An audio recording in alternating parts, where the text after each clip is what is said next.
The Honorable, the Judges of the United States Court of Appeals for the Fourth Circuit. Oyez, oyez, oyez. All persons having any manner or form of business before the Honorable, the United States Court of Appeals for the Fourth Circuit are admonished to draw nigh and give their attention, for the court is now sitting. God save the United States and this honorable court. Please be seated.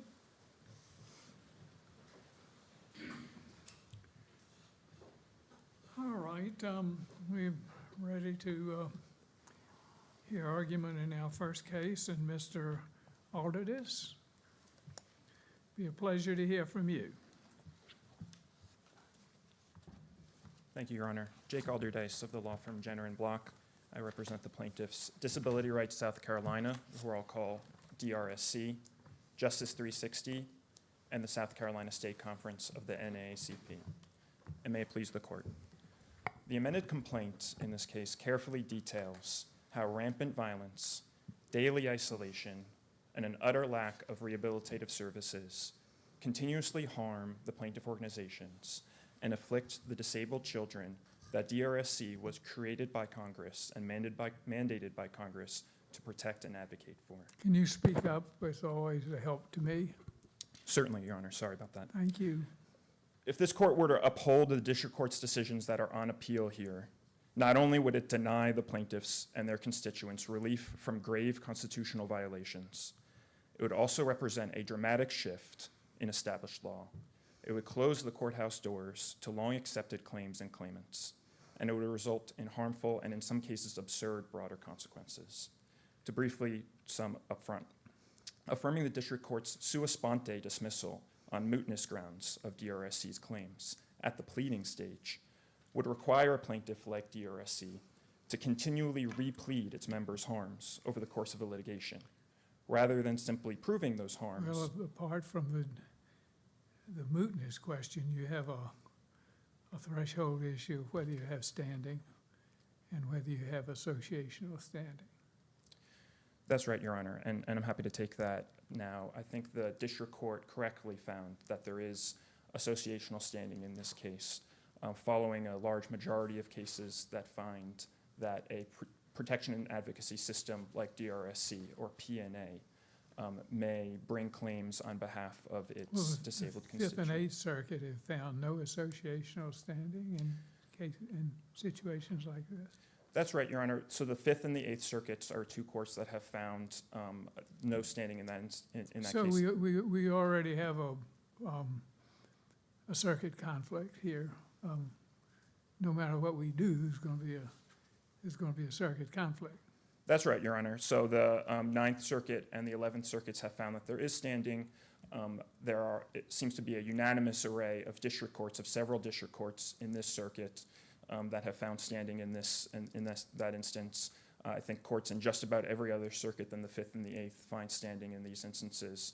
The Fifth and Eighth Circuits briefly addressed the issue, and whether it was a matter of a pleading failure there or just a brief analysis, they found the reason for their finding there was that they found that the disabled constituents don't meaningfully drive the activities. Well, I'll get to my main point of concern here, and that is that this whole suit seemed to me to have sort of a phantom quality that I never was able to figure out exactly who the plaintiffs were, where they resided, how they were injured. In other words, a constellation of questions greeted me when I read these briefs about the basic question that invokes our Article 3 power, which is a particular plaintiff has been injured in a particular way, and this case is shrouded in mystery. We don't know who the plaintiffs are. We don't know how they've been injured. We don't even know where they are. Respectfully, Your Honor, I think my clients, and we spell out in detail in the amended complaint, the injuries that affect them both associationally, that affect specific children that are spelled out in the complaint, in several instances through severe violence that impacts them. That is throughout. But all you've done is give them numbers. You know, there's child number 1, child number 2. I mean, you could do that with anybody. I mean, normally these things, for reasons of privacy, at least, you know, we understand sometimes that you want initials rather than to spell out a name, and that's, there are considerations of privacy there that make sense to me, but, you know, this is just putting a number to people. It could be something you just pull out of the desk drawer. Well, a couple responses to that, Your Honor. One, I don't think there's a very meaningful, at least as a constitutional matter, difference between a pseudonym and a number. There are specific facts alleged as to these individuals, and if the defendants think that we're making that up, I think that's a question for discovery. But there are many specific allegations as to the children that are spelled out there and that are harming DRSC's Well, the constituents. specific allegations seem to go to the conditions. The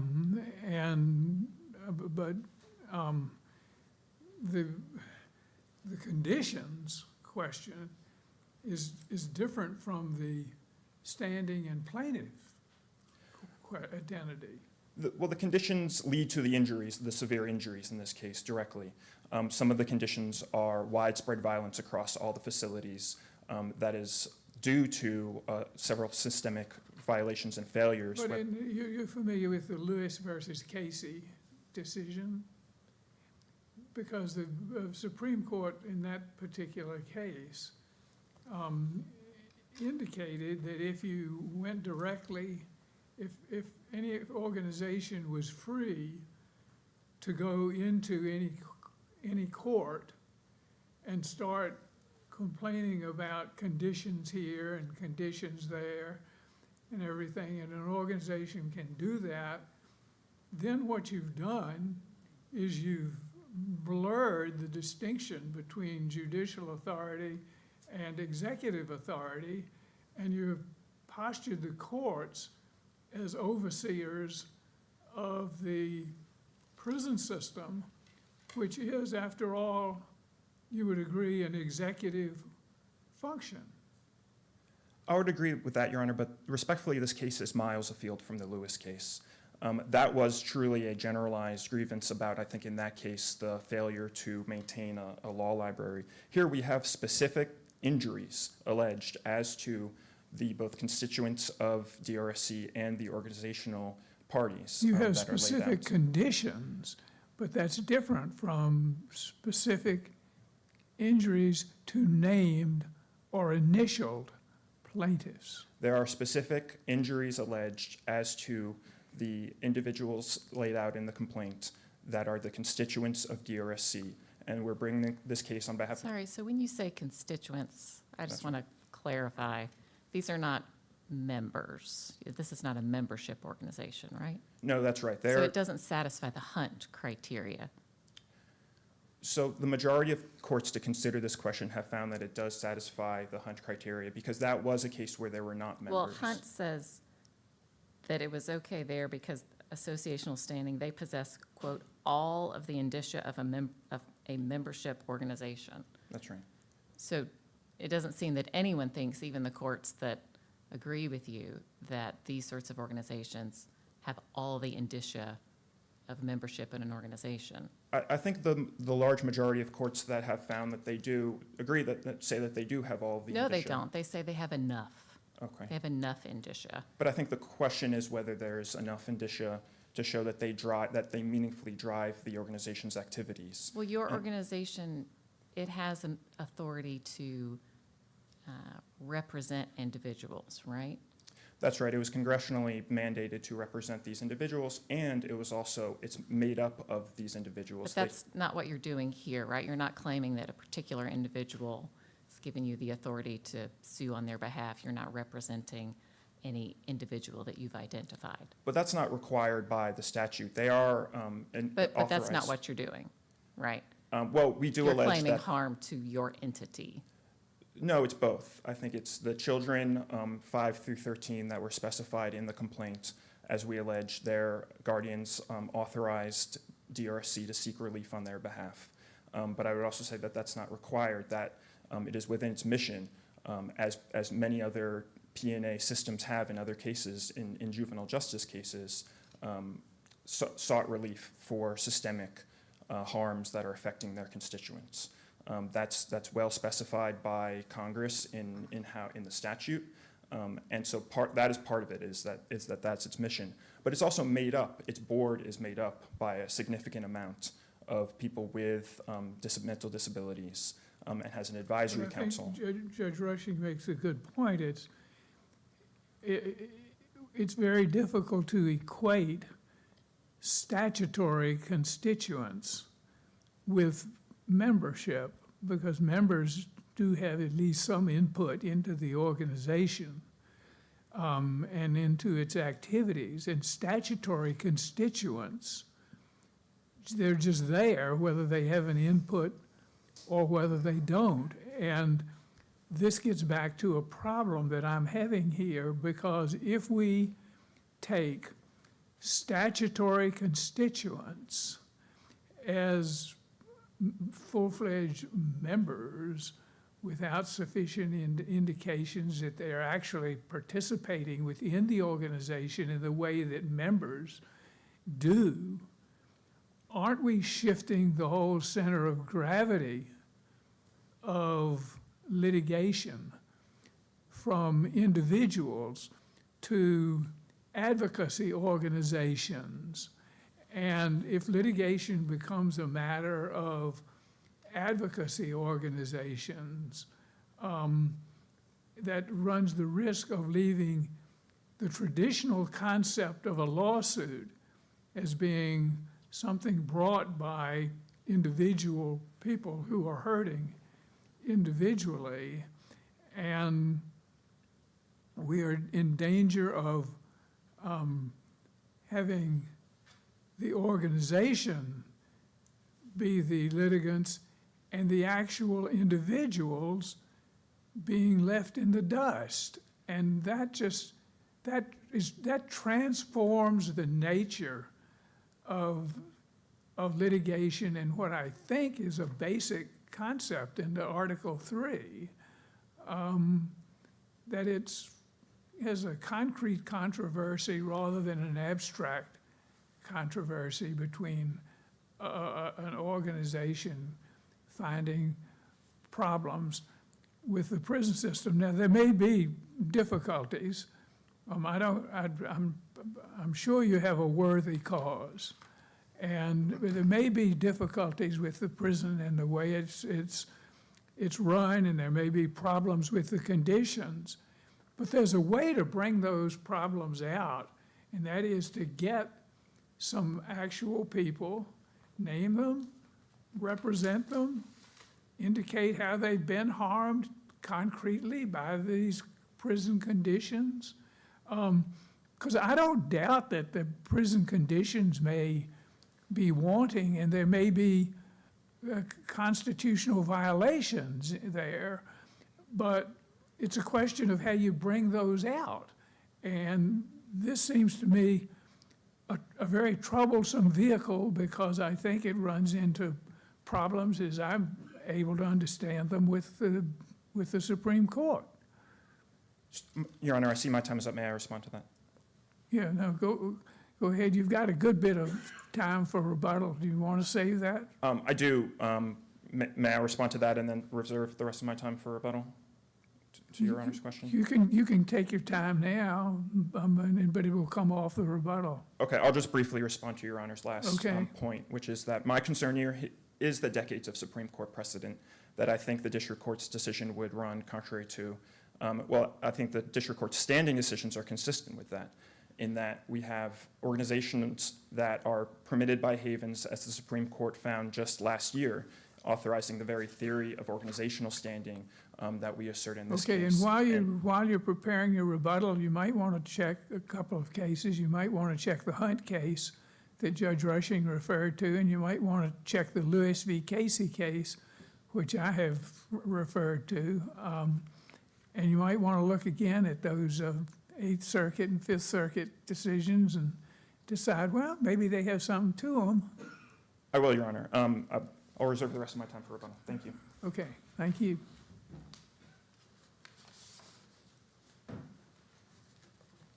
Ms. Richardson, we'd be pleased to hear from you.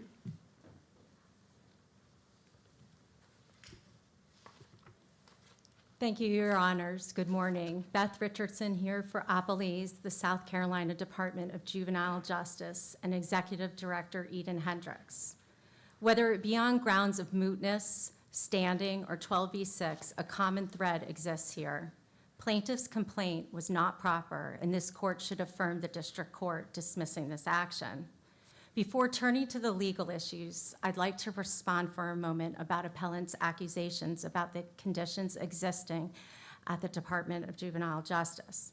The facts on the ground have changed since appellants initiated this action. We were directed to, at least the previous, your opponent dealt primarily with standing, which is a threshold issue for us as a court. If standing, even if it did exist and we found it moot, does that end the case? Judge Wynn, if I understand. I'm dealing with the associational claims of the DSC. Yes. As to the associational claims, it's our assertion, as it's been since the beginning of the case, that references to childs 5 through 13 was insufficient on the face of the complaint. Naming or pleading allegations sufficient to identify the person who's trying to establish standing is absolutely essential. I'm dealing with the associational standing, at least in terms of the fact, as I understand, no one is in custody there. Correct. That is correct. And if there's no one in custody, do we deal with that, or do we deal with the standing perspective and consider the Hunt factors here, the indicia of membership, because they're not members, as Judge Rushing has pointed out, but Hunt did allow for standing in an instance where you could show indicia of membership. And when you compare Hunt with this case, there seems to be a lot of similarity, at least in terms of the indicia of membership basis. Yes, Your Honor. Well, this court is Yes, allowed. Yes, are you saying yes, there No. are? What I I'm should s- ask, how do you address that?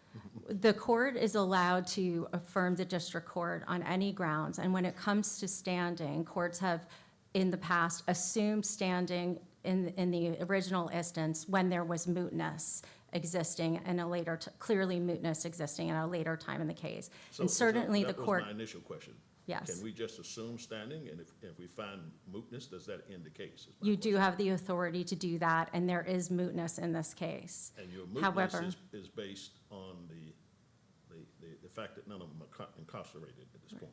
To state an associational standing claim, Yes. yes, Hunt requires that an association allege that at least one of its members has standing in its own right, and so that the association can rest its associational standing claim on that member's standing. Well, this is the thing about the associational standing and mootness questions overlap in a way, because part of the problem that we're having is the mootness problem, because since we don't know anything about the plaintiffs really, other than these number 1, 2, 3 that has been assigned them, we don't know whether they're still in the institution or not.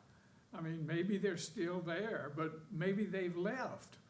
And this is all part of the basic problem here, is that there's a lack of concreteness and there's a lack of specificity that just sort of has us fumbling around in the dark as far as the Article 3 requirements are concerned. And the mootness is one prong of that problem, because we don't know where they are.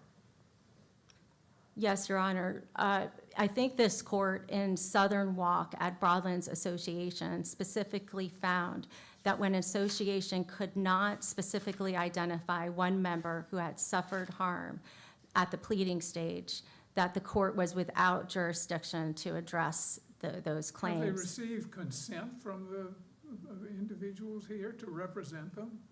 Exactly, Your Honor. We still do not know to this day whether the disability rights received consent from any of the juveniles' parents or guardians to assert their claims. What would be the obstacle to having someone identified, at least by their initials, and being asked for consent, and giving consent to be represented, and pointing specifically to that individual and how the conditions impacted that individual? What would be the obstacle to bringing suit in that form? Because we really are not talking here about slamming the courthouse door for any and all time. What we're talking about is to have this case brought forward with some of the indicia of a traditional lawsuit. Yes, Your Honor. The facts are wholly within disability rights knowledge as to who their constituents are and which one of them have suffered concrete particularized injury in fact. And it's concerning that they can't allege with more specificity who exactly they're hinging their claims on. In the Milwaukee case cited by Judge Austin in the court below, that case specifically states when finding that the associational claims were moot, that it really was no harm to the appellant there, because they were, when the court dismisses for lack of jurisdiction, it's without prejudice, and it allows a party to assert a claim when there's an actual injury in fact at any time. So, and, you know, at least understanding the implications of the Hunt test, there are basically three bases upon which I think you have to satisfy in order to get associational standards. And the Hunt test goes to the first one, which is the indicia of membership. Is that an elements test, or is it a factor test in terms of how we view that particular element? Because it seems to me you might satisfy that. As you say, you might assume that, you know, indicia of membership is there, but you still have the other two hurdles to overcome in order to be able to establish associational standing. Which of those do you rely upon primarily as the basis for saying there's not standing? On the indicia of membership test? Under the test for associational standing, the first one deals with indicia of membership, which deals with its members would otherwise have standing to sue as individuals. Yes. Well, we claim that the indicia of membership, the factors that were present in Hunt, are not all aligned with the disability rights. But my question is, do you have to win on that in order to win? In other words, if the answer to that is yes, there is an indicia of membership, do you still maintain there's a basis upon which you can rely upon to say they're still not standing? Oh, of course, because they have not specifically identified any member of their, if you assume that there is an indicia of membership present, disability rights still hasn't yet to identify a specific member under which it rests its associational, who has standing, upon which it rests its associational standing Which claims. goes to the third problem of that, which is the participation of individual members. Well, that could go to the third prong of the indicia of membership test, but the Supreme Court in Summers has said for an association to establish standing in any case, it must identify at least one specific member who has a concrete and particularized injury upon which then the association can rest its associational And I claim. agree with you. I think Summers is a key case here. It's the case that deals directly with this issue. Yes, sir. All right. And in this case, the So disability rights failed. What you're saying is that you've got multiple hurdles. Number one, you're saying they don't have the indicia of traditional membership, but a statutory constituent, as my good colleague Judge Rushing points out, is different. And then beyond that, there's also the lack of identification of the individuals involved and the lack of identification, both as to the individuals involved and also with respect to the injury involved. That is never adequately alleged either. Yes, Judge Wilkinson. So it's just one hurdle after another, after another, after another. Yes, and if you follow appellant's brief, then they go to another argument, and they say, well, to establish associational standing, actually, we don't need to identify any specific member, because we have alleged that all of our members at DJJ or constituents at DJJ are suffering harm. That gets back to the Lewis versus Casey question that I'm talking about, and that is, it's so easy to blur the distinction between judicial and executive authority, and that basically what you start off with is that prisons are indeed a constituent part of the executive branch of government. And judicial supervision of the day-to-day operations of prisons is in the first instance an executive function. The Department of Corrections is an executive agency. And the judicial supervision has got to be the exception rather than the rule, does it not? Yes, Judge Wilkinson. And just to add to that, I believe the Supreme Court has stated that in the associational standing context, statistical probabilities about the harm that your constituents may suffer is insufficient to establish standing. And then this court in Southern Walk specifically rejected an association's claim that all its members suffered harm when it could not identify a single specific constituent's injury. The court in Southern Walk said that that kind of pleading stops short of the line between possibility and plausibility. In addition, I want to go back to the fact that this case, the court should look at this case from the framework in which it was initially filed. Just 10 days before appellants filed this action, the Department of Juvenile Justice entered into a 148-paragraph settlement agreement with the Department of Justice, which addressed the very same concerns that appellants raise in this case.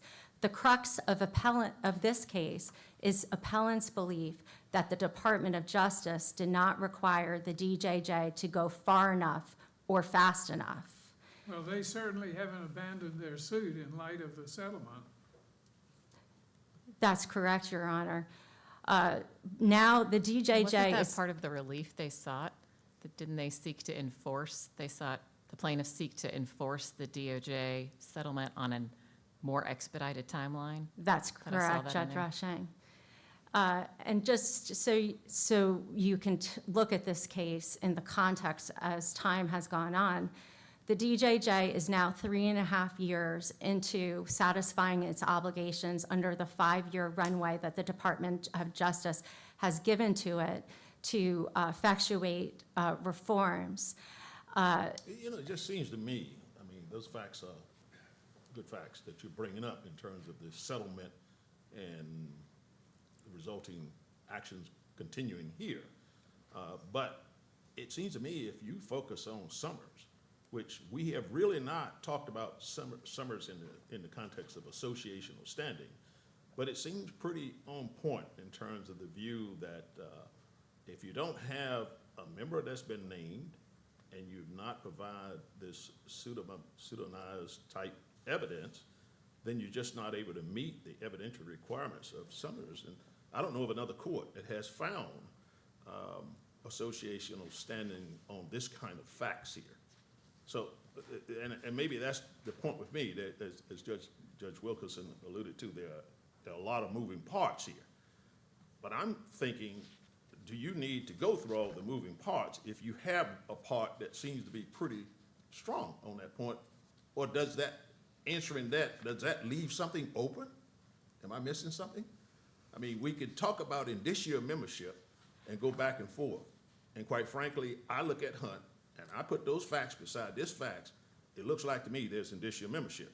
But that doesn't end it, from my perspective. It doesn't end, I don't think it ends it at all, because then the Summers case kicks in, and that seems to be a focus that could just lead to a relatively straightforward result here, without delving into settlements and delving into other things.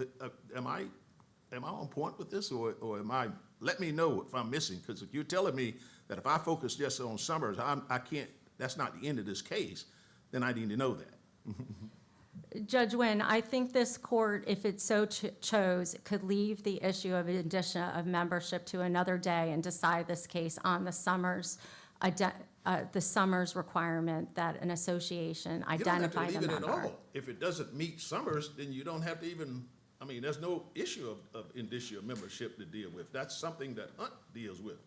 There's no another day on it. Hunt already tells you, you can do it. Hunt did it in a case.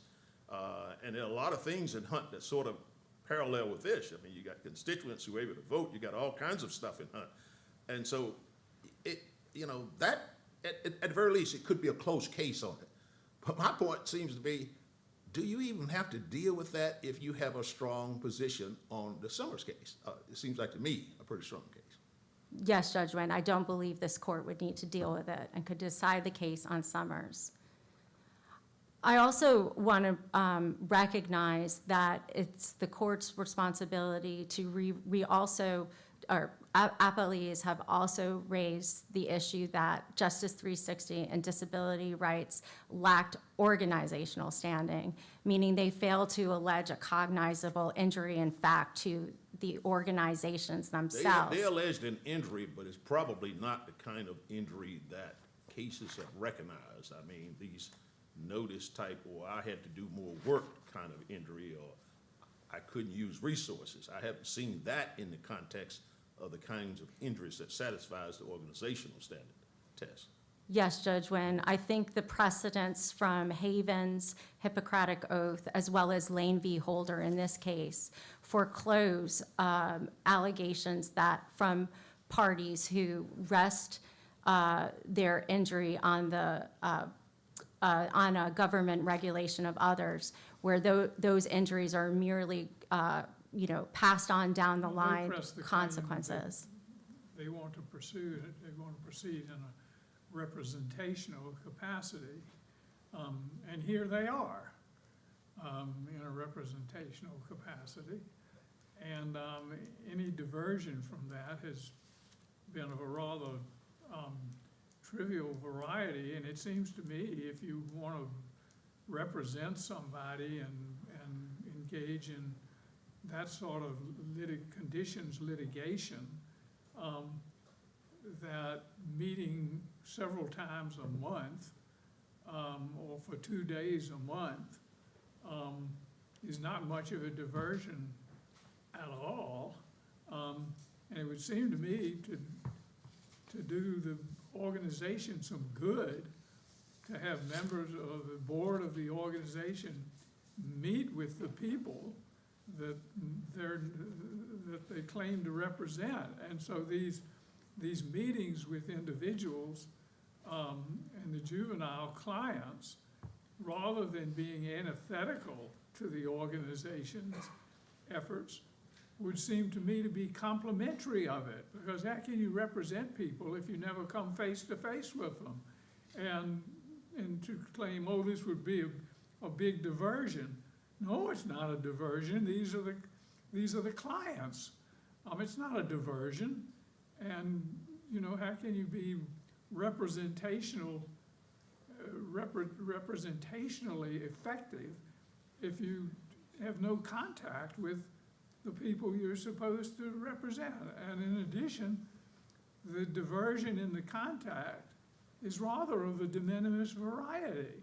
So I don't understand the suit from that perspective either, and that is that we're making litigation into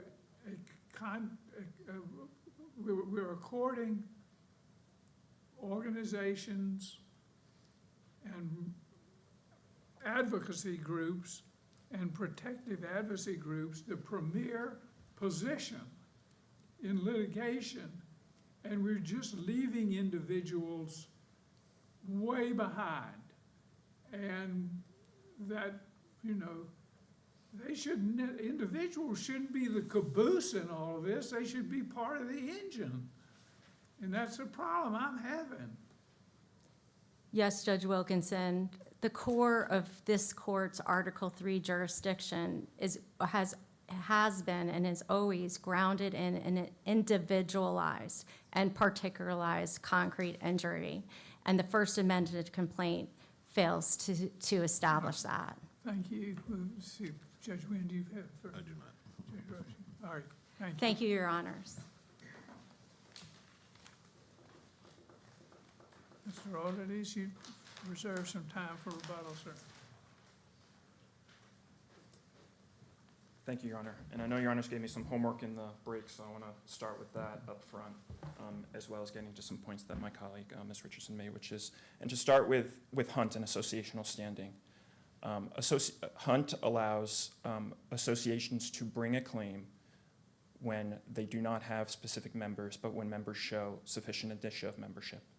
And the majority of courts have found that these very P&A systems that meet with their constituents every day, and Judge Wilkinson, I want to really emphasize, that's not the harm being alleged here, either on an associational or organizational front, the mere fact of meetings. In fact, to briefly go into the organizational harm for DRSC, part of the harm is that they're not able to meet with their clients enough because of the threat of violence that those clients face and the specific facts alleged in the complaint that they've been brutally assaulted after meeting with their DRSC monitors. But to go back to associational standing, I think a large majority of courts have found that these P&A systems have associational standing to assert the claims of their statutorily mandated constituents because they satisfy that indicia of membership, because those constituents make up the board and advisory council as alleged and so guide those activities. But even if you do, you still have to satisfy the Summers. So, thank you, Judge Wynn. And then as to Summers, this is a threshold question. If we're talking about standing, we must assess the complaint when it was filed. And when we filed their complaint, we alleged 9 specific children that are constituents of DRSC that we had permission from their guardians as alleged in the complaint. And they are identified as child 5 through 13. I don't think there's a single case ever that has said a number is meaningfully different than initials. Why, I mean, so if you had consent to sue on their behalf, why didn't you sue on their behalf? Why didn't you file a lawsuit under, the initials of the child or even a class action, right? That's how we typically see these. Why proceed associationally when it's impossible to tell what the preclusive effect will be of this lawsuit? I think a few reasons, Your Honor, and I think the reason we do also see lawsuits like this brought by these P&A systems is one, because when you have mentally disabled children in a correctional facility, the P&A, even though it meets with them regularly, is best in a position, as Congress recognized, to advocate on their behalf. It has lots of constituents. There are specific allegations in the complaint about just how many of those there are, in fact, admitted by the defendants themselves, who acknowledge that of their hundreds of members, a majority have some form of mental illness. We raised that in our opening brief, that those show specific facts showing that there are at least dozens of constituents. So why does that answer why associational standing for your organization is better than a class action where we can tell who the plaintiffs are and who will be precluded by a judgment in this case? Well, I think it gets at a few things. One is the vulnerability of this population.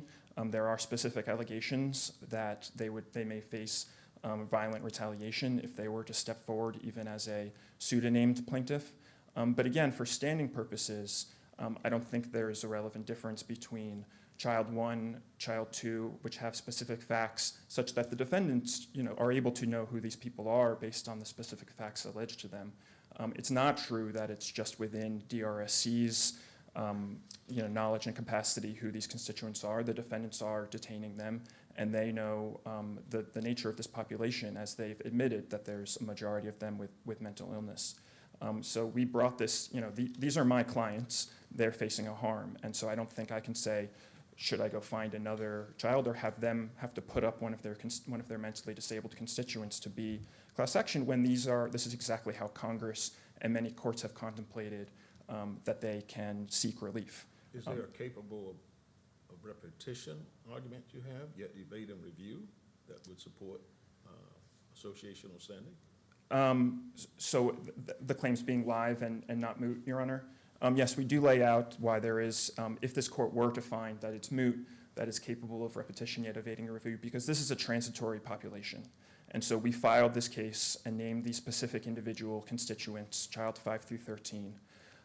If this mootness holding were upheld, it's a dismissal without prejudice. And so in theory, we could then file again with constituents 14 through 20 or 14 through 25, because again, we do currently have constituents who are in the facility being harmed, subject to these severe harms.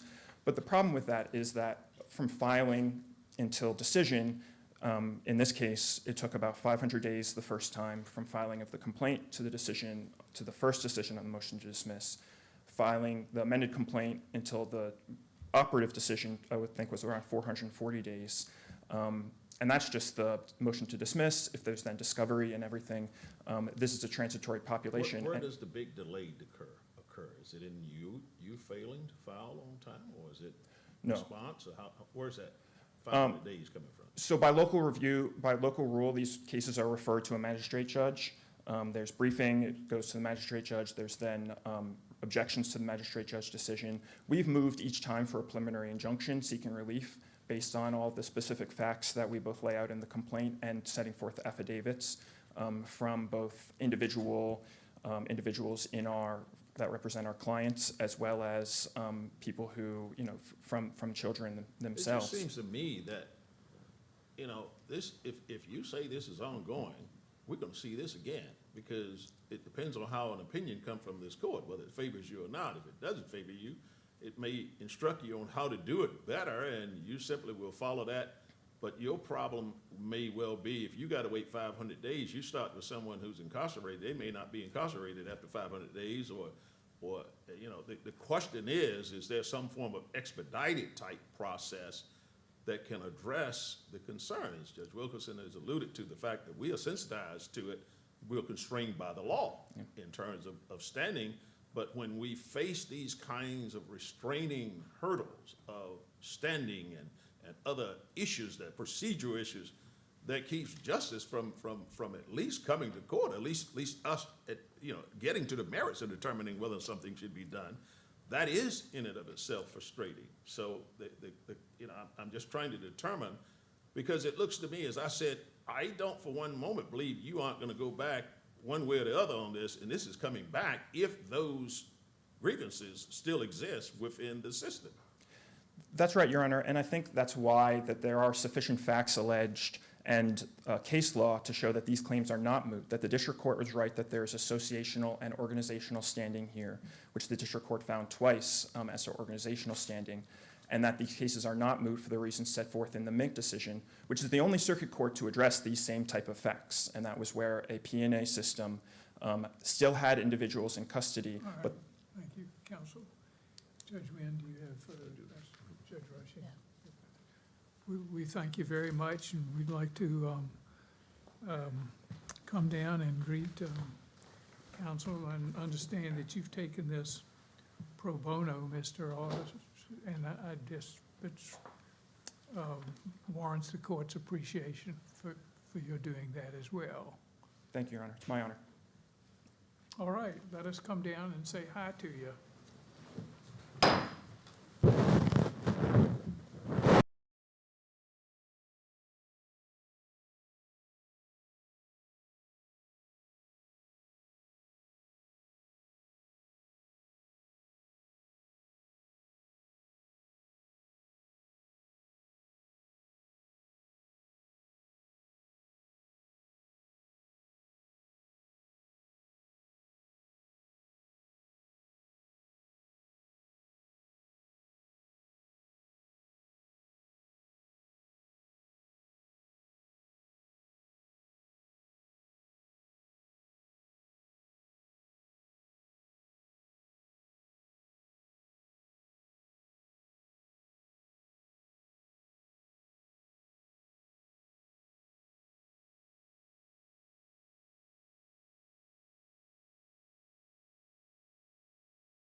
right, Mr. Shepherd? Yes, sir. When you're ready.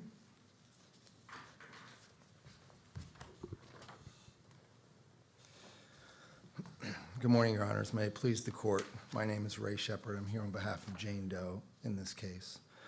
I think this case, may it please the court, I think this case should begin and end where all cases begin and end when the statute is clear.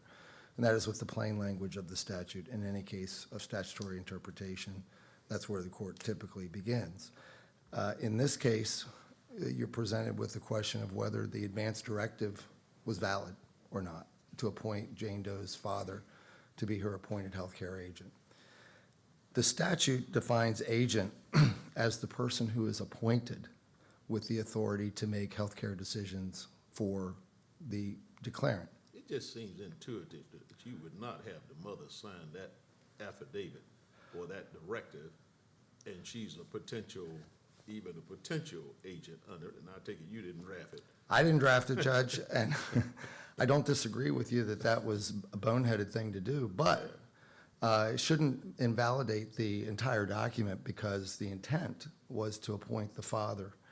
And when you look at the plain language of When this, when does the appointment become effective, though? well, that is answered in Not when the, they sign it. yes, no, that's incorrect, Judge, if I may. If you look at the joint appendix at page 84, this particular advance directive says expressly that my agent's power and authority becomes effective when this document is signed. So Dad's authority took effect in July of 2022. Mom got no authority under this document. It was contingent. She might in the future, but there's no evidence in this case that the contingencies ever happened. And so the basis of the court's decision that this was not an effective document was that the mother signed. But the prohibition in the statute is that only the agent of the individual is a prohibited witness. She was not yet. She had the potential to become an agent, but Mom was not an agent in July of 2022. She received no authority. 1983 suit for damages against the University of Maryland Medical System? You're seeking damages? Yes, Your Honor, under the discriminatory statutes that we've alleged in the complaint. How many suits have you brought against the University of Maryland Medical System? Me personally? No, whoever MS Doe or Mr. Doe is. My client is a 35-year-old woman who has episodes of psychosis. This case pertains to her. I'm not sure I understand the court's question. I'm not interested in getting into that. I just want to know how many suits have been brought against. There were, again, it wasn't How many? me personally. There were several lawsuits when my client was How being, many? there were, I believe, 3 in the state court and 2 in the federal court. Those were filed, Your Honor, when my, And the medical system is to pay damages over a situation where the state law is unsettled and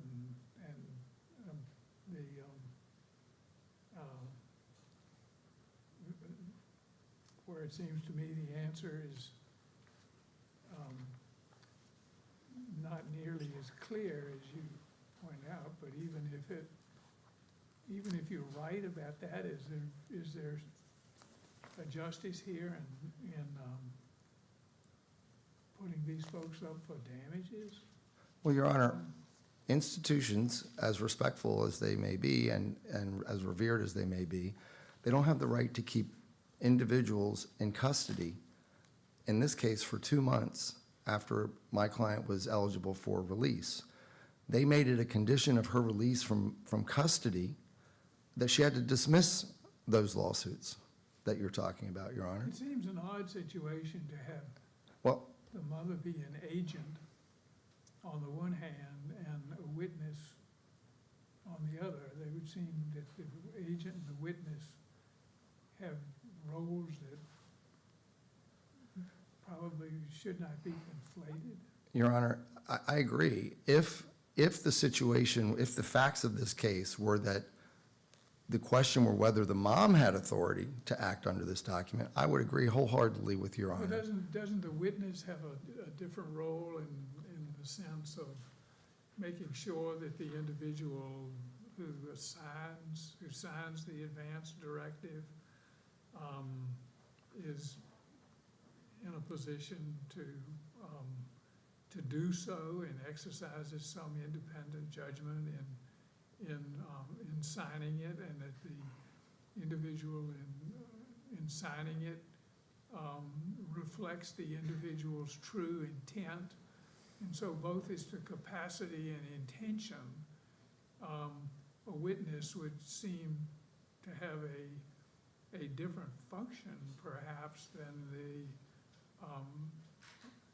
the function of an agent. They seem that they could be very different things, and that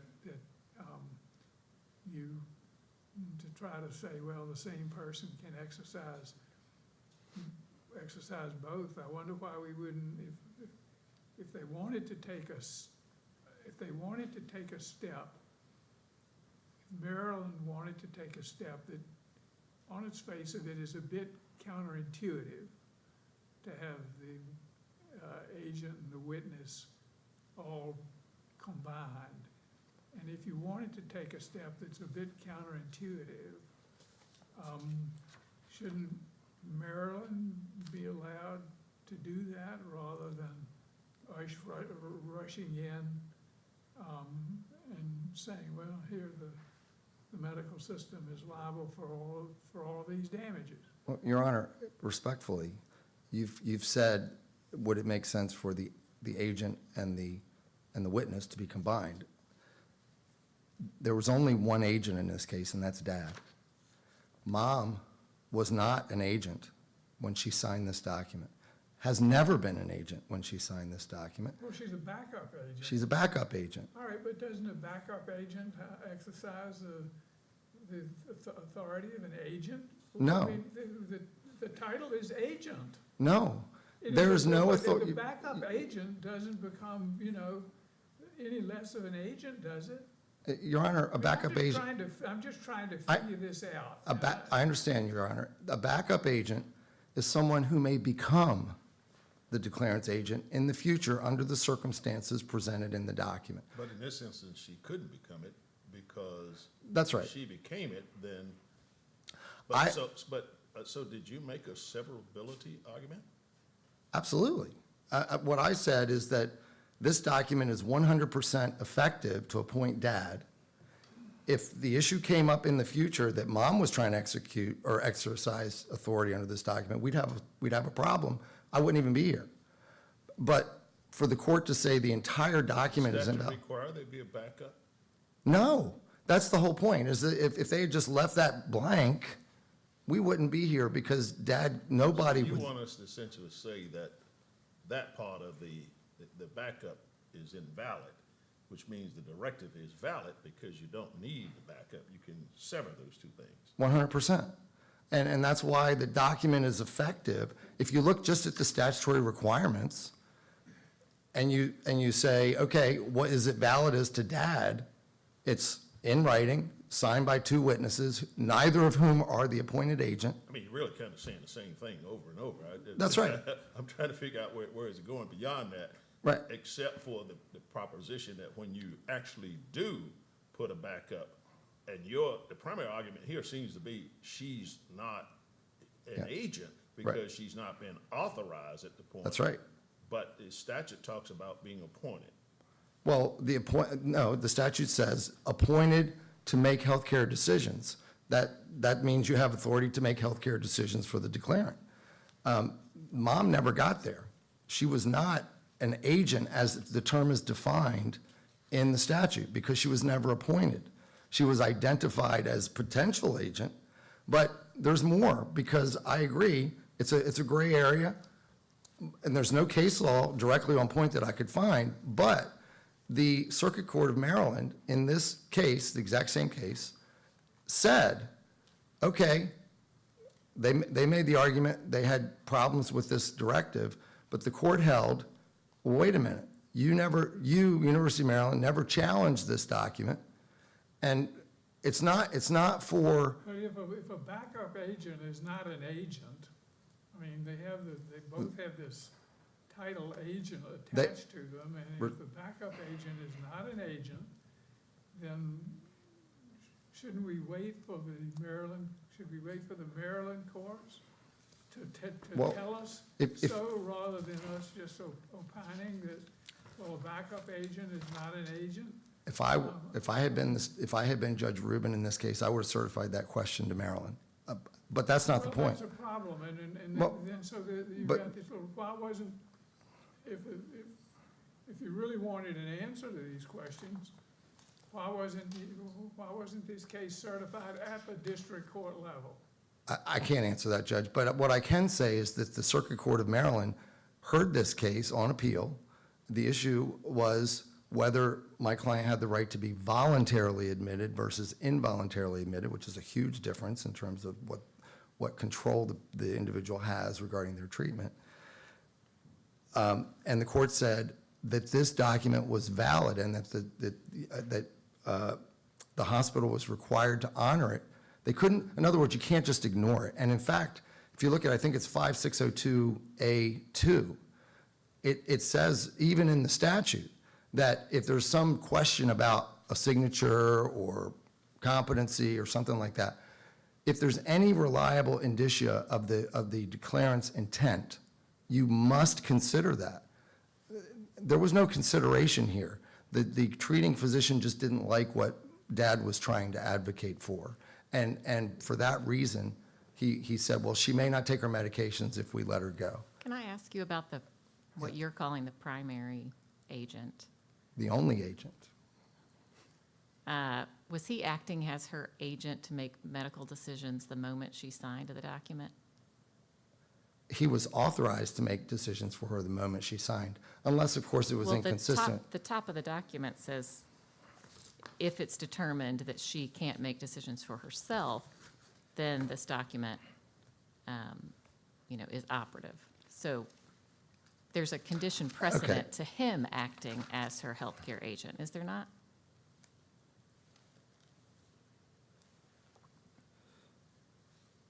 You're looking at page 80, Your Honor, of the joint appendix? Yeah, I ask because your argument to me seems to suggest maybe he wouldn't even be considered an agent under your definition if there's some condition precedent to him actually taking action on her behalf to make medical decisions. And that would seem to be a I would agree. statutory problem, would it not? I'm sorry? That would seem to be a statutory problem, would it not? The inconsistency in the form? The fact that your version, your definition of agent means there are no agents when she identified. That could be.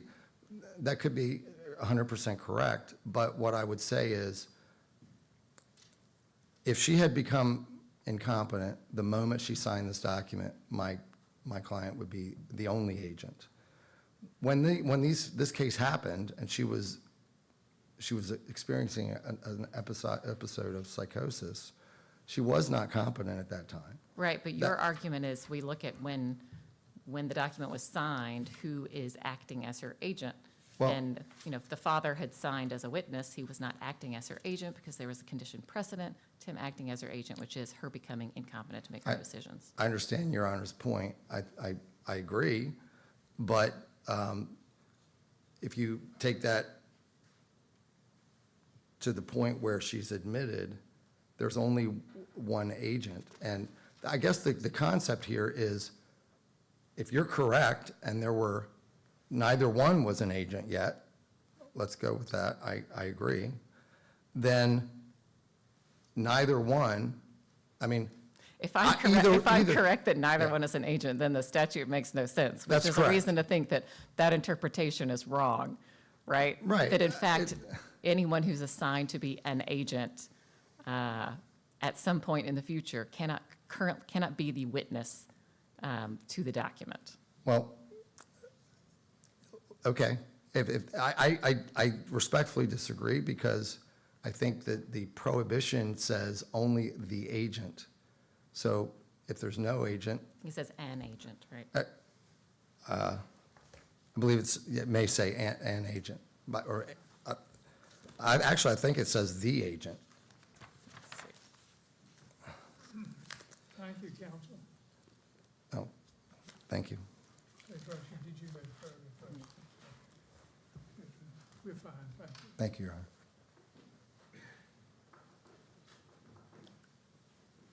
So that,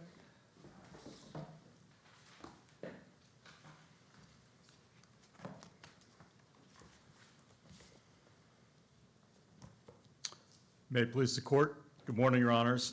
Mark Sodek, my partner Ella Aiken, on behalf of appellees, the University of Maryland Medical System, Baltimore Washington Medical Center, Kathleen McCollum, and Thomas J. Cummings, Jr. The court should affirm the decision of the United States District Court for the District of Maryland that appellant Jane Doe's claims fail against each of the appellees and each of the claims. For more than 200 years, the medical system has provided best-in-class care. This advance directive was an interesting point that was made, the severability aspect of it. That is, you don't have to have a backup. And if you can make the, the directive effective by simply just taking that as separate from the rest of it, then it appears to be a valid directive. Do you follow that, or is that, how do you respond to that type of argument? That is an incorrect reading of the statute, Your Honor, and here's why. The statute provides that the document that was created in this case is not, in fact, an advance directive. It is not an invalid advance directive. It is not an advance directive. We know that because an advance directive requires two non-agent witnesses. And in this case, Well, there's, that's satisfied. You got mom and you got the other witness. The part here that makes it bad is the fact that if we say mom is an agent because she's a backup agent, then it creates a problem. But the question is, can you sever mom from it so it doesn't create a problem? there's no authority in the statute for doing that. And in fact, the statute refers, as Your Honor has pointed out during the topside argument, to the appointment of an agent as what makes a person an agent and therefore unable to serve also as a witness. So I want to direct you to Judge Wilkinson's, at least he alluded to, potential certification.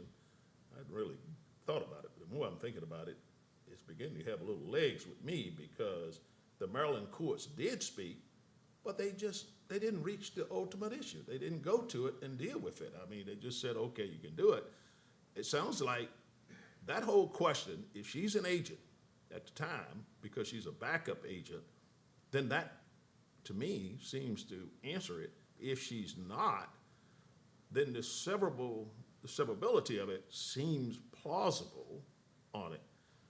Do you advocate, asked us to consider, something we can only consider at this point, certifying that question to Maryland? Because that seems to me it could answer the question. We do not, Your Honor, for two reasons.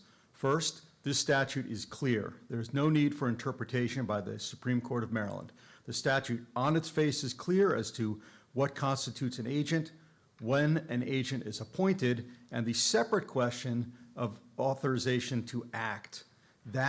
The critical point in this statute is the appointment of the agent, and the statute is crystal clear as to when that occurs and what the effect is of the appointment of an agent as both a... Well, the question of whether it can be severed, is that a question of Maryland law, or where does that come from? In other words, is that something they could also answer? In other words, that this particular agreement is one that nonetheless would exist as an agreement under Maryland law because even it simply would make ineffective the appointment or the assignment of a backup. So Is that a Maryland law question, or is it common sense, or is it arising from the statute, as you say? This is a question of interpretation of this Maryland statute, the Health General Articles, Section 601 to 603, which this court is competent to undertake. This court has every authority to undertake the interpretation of that statute. And I agree. And we will. If specifically, if we send it, sometimes we send it and they don't take it. We will do it. We are competent to do it. But the question is this the kind, it seems the more I'm listening to it, the thought of Maryland could answer this question and either make this, and probably make this a very simple case for us. And if it's going to that question, it's the severableness of it that restrains me somewhat. If I was thinking of it without the thought that this agreement would be valid and you don't have to add that backup agent. If the statute said you must have two agents, you must have a primary and a backup, I would have a serious problem with saying, no, you can sever this, but it doesn't say that. You didn't need a backup, as I understand it. And so it seems you just carve her out, you got a directive. the statute, in fact, Your Honor, is clearer than that. The statute provides in section 5603, which is an actual form of an advance directive, that anyone appointed as an agent in Part 1 may not also serve as a witness. Part 1 of the statute includes both a primary agent and a backup agent. And so the statute is clear, could not be clearer, that the statute contemplates both a primary agent and a backup agent, and that anyone appointed as either primary or backup may not serve as a witness. So the nub of your position is simply that the backup agent is still an agent. They're called agents, they're either serve or potentially serve in the function, fulfilling the function of an agent. That's step one. And then step two is we don't want agents and witnesses to be one and the same. That is correct. And they serve different functions, and one can readily understand that a witness serves a different function than an agent. And a witness is supposed to exercise some kind of independent judgment as to whether an individual that signs an advance directive is competent to do so. So they're both agents, they're both called agents, they both either serve or can potentially serve as agents. And there's a lot of reasons dealing with basic conflicts and not lodging too much authority in this very sensitive area of advance directives in a single set of hands. That seems to me part of the nub of it. That is correct, Your Honor. And the backup agent and the primary agent both have authority that is contingent, as Judge Rushing pointed out, on future events happening. And those future events did not happen in this case. Nowhere in the complaint, and this is the second reason this court should not certify that question. But the simplicity of what I'm trying to get to on this is, your position is we should hold it invalid because she is a backup agent and therefore she cannot be a witness, so she's struck as a witness, and you only have one witness, so it's invalid. But I'm giving you the other position, and that is, what if you strike her as an agent, and then you have two valid witnesses, then it's valid. So it's it's this, and you only get there if you're going to start with the hard line proposition. She's an agent, therefore cannot be a witness, and then you kick out the possibility. No, she can't be an agent because she's a witness. So it depends on how you do it. I mean, it's a chicken and the egg thing. And I get it. If we want to make it simple, we can say the statute tells us that, but it doesn't tell us that. That's why I say, is this a Maryland certification question? Because Maryland could tell us if that person is an agent, which is then becomes like you can't, once you become an agent, you cannot be a witness, or can you be a witness, and by being a witness, you disqualify yourself from being an agent. You see where I'm going? It's just a back and forth. And we can go back and forth all day long, and I know we're restating this over and over and over again, but that's all it comes down to, isn't it? And if we buy your position, then that's it. That settles it from, as you say, we can interpret the statute. I'm not so comfortable with that because it seems we ought to ask Maryland. Because we're getting ready to decide something for Maryland law. They didn't even decide themselves. They had this thing, this case, and they got there and they reserved this question. They left it right there, which they could have helped us a lot if they just answered the question. As you could say, it would have been precluded one way or the other. Respectfully disagree, Your Honor. This would not, a decision on the advance directive issue by any Maryland court would have zero effect on this case, because in this case and in this complaint, at no time did two treating physicians determine that Jane Doe was not capable of making medical decisions on her own. At no time did this document, whether an advance directive or not, ever come into play, and nor would it have if it had been an advance directive. So not only would this court need to disregard the clear and unambiguous terms of sections 5601, 5602, and 5603 of the statute, but they would have to disregard what Jane Doe herself did in this document, which is to identify her mother as the backup agent. The court would have to disregard Jane Doe's own acts, and this court would have to disregard the fact that under no circumstance does this document. She wasn't trying to create a document that was invalid. So typically when we're dealing with, we determine questions whether there's a severability argument here. And the contract situation, you find something in that contract that makes it invalid, and you can take it out, and the contract is still good, then that's typically what we do. But I'm not saying that's directed here, but I'm saying it's a statutory, seems to be a statutory determination. What is the Maryland law as to a backup agent? Is that person an agent? And once that person put an agent, it puts your name down as a witness, you cannot be it. Or when you put the name down as a witness, you can't be an agent.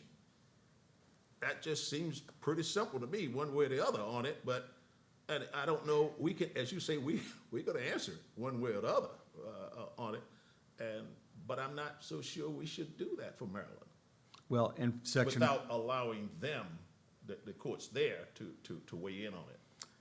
Section 5603 of the Health General article makes that answer clear, unambiguous, and there is no room for disagreement on it. I want to ask you about that. So 5603 is it's the form, right? The recommended, it's not the only form that's accepted, but it's the recommended form. So even if we didn't think that set out the statutory requirements, I understood your answer earlier to suggest that a reason we wouldn't need to certify is because we have this additional evidence in 5603 that tells us how to interpret the statutory language, right? And it says anyone selected as a healthcare agent may not be a witness, right? And that tells us anyone selected as an agent can't be a witness, not anyone selected as a witness can't be an agent, right? It gives us more clear guidance than maybe the statutory language itself does. So even if I don't think the form is controlling, is it your argument that the form should still instruct my understanding of the statutory definition? That is exactly correct, Your And a Honor. reason why we might not need to seek outside help because we have this additional source of guidance from Maryland. And so section 5603, as Your Honor says, identifies the legislature's intent in drafting and passing these three subsections of the Health General Articles, 5601, 5602, and 5603. The interpretation of 5601 that my colleague has presented would be inconsistent with 5603. There is no need to send this to certify this question to the Maryland courts, because any determination consistent with my colleague's argument would be inconsistent with 5603, even if there were an argument that it were consistent with 5601. One thing I might add, the certification question, there has a certain appeal, but not if the statute and the form together are clear. The state courts aren't all that wild about getting certified questions. They don't particularly like it. That's why North Carolina doesn't have a certification process. This is a workload that they don't anticipate. It comes at them out of the blue. They haven't planned for it. And I've had state judges say to me, you all go ahead and decide the question. You've got jurisdiction to do so. If you get it wrong, we'll tell you.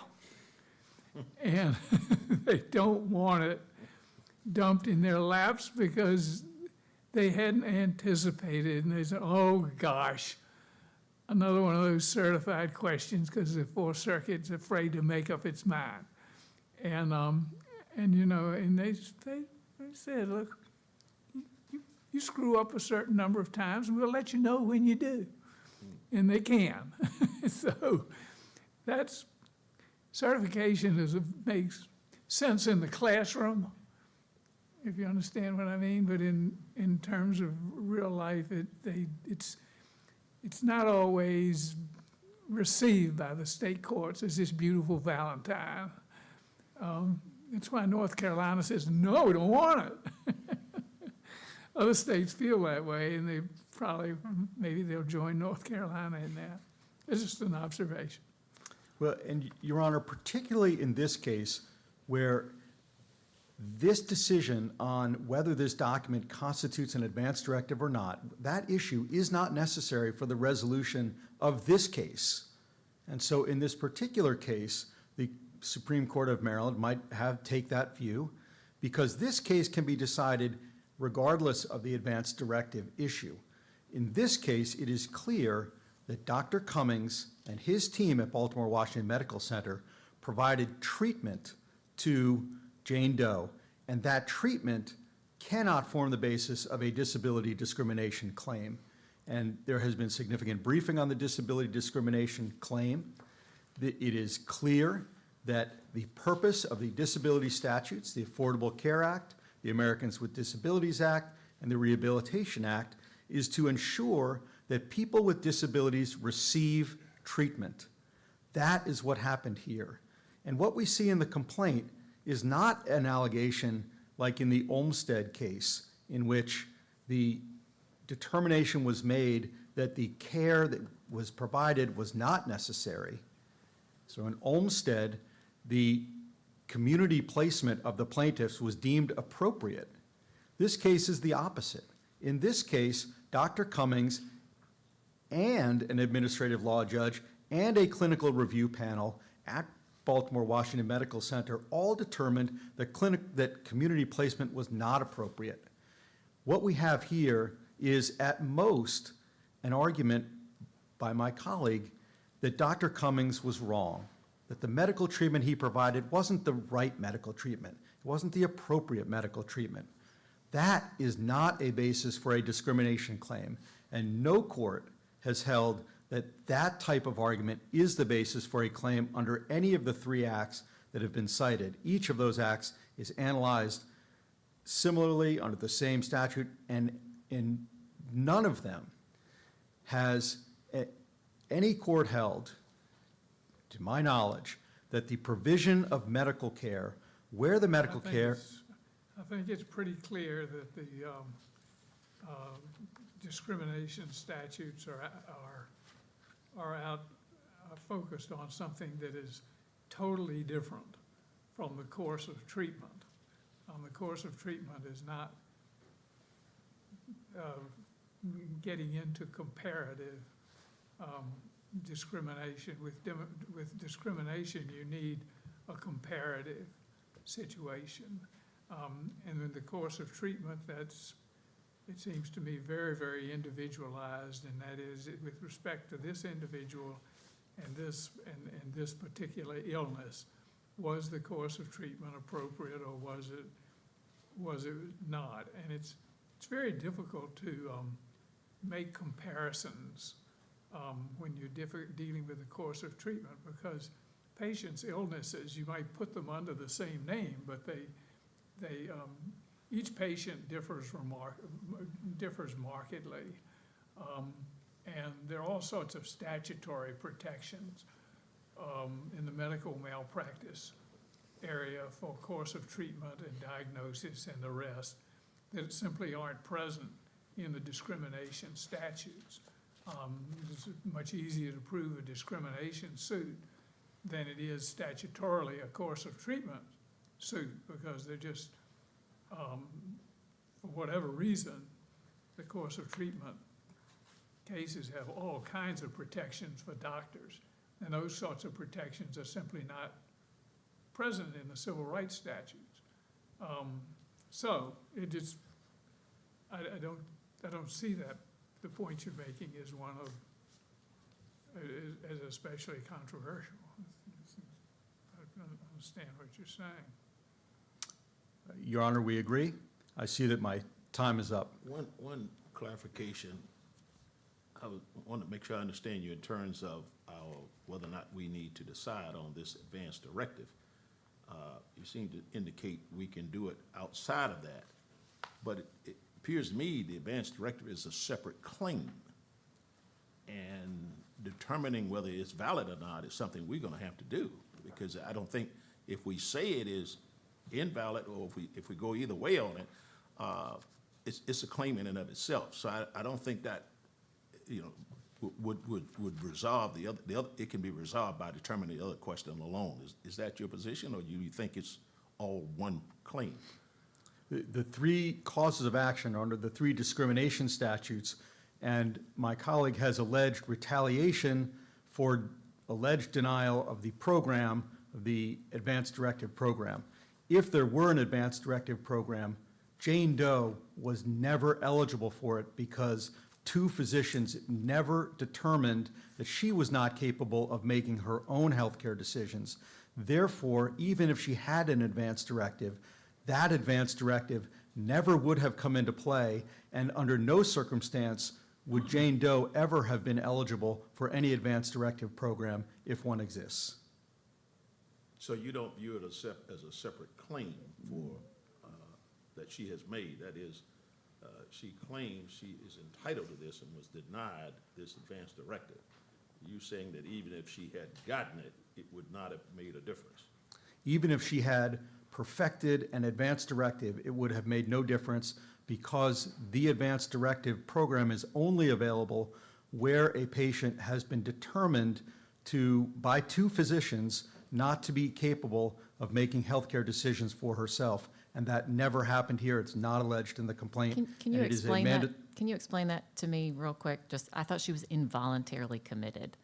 So explain how the two physicians didn't find her incapable of making voluntary decisions. Yes, the standard is different for an involuntary commitment versus an inability to participate in healthcare decisions. And so an involuntary commitment, for instance, Your Honor, may occur where a person understands and is capable of participating in healthcare decisions, therefore is competent, the advance directive would not take effect, but is, for instance, non-compliant with medications, or is unwilling to engage in the treatment and the care that the treating physicians determine is necessary.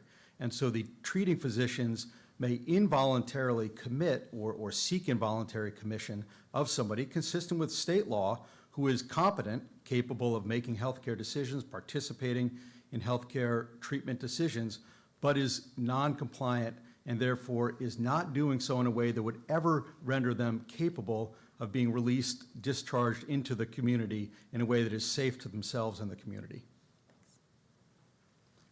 If there are no further questions. You had further questions? You didn't? All right, we thank you, and Mr. Shepherd, we're pleased to hear from you in rebuttal, sir. Thank you, Your Honors.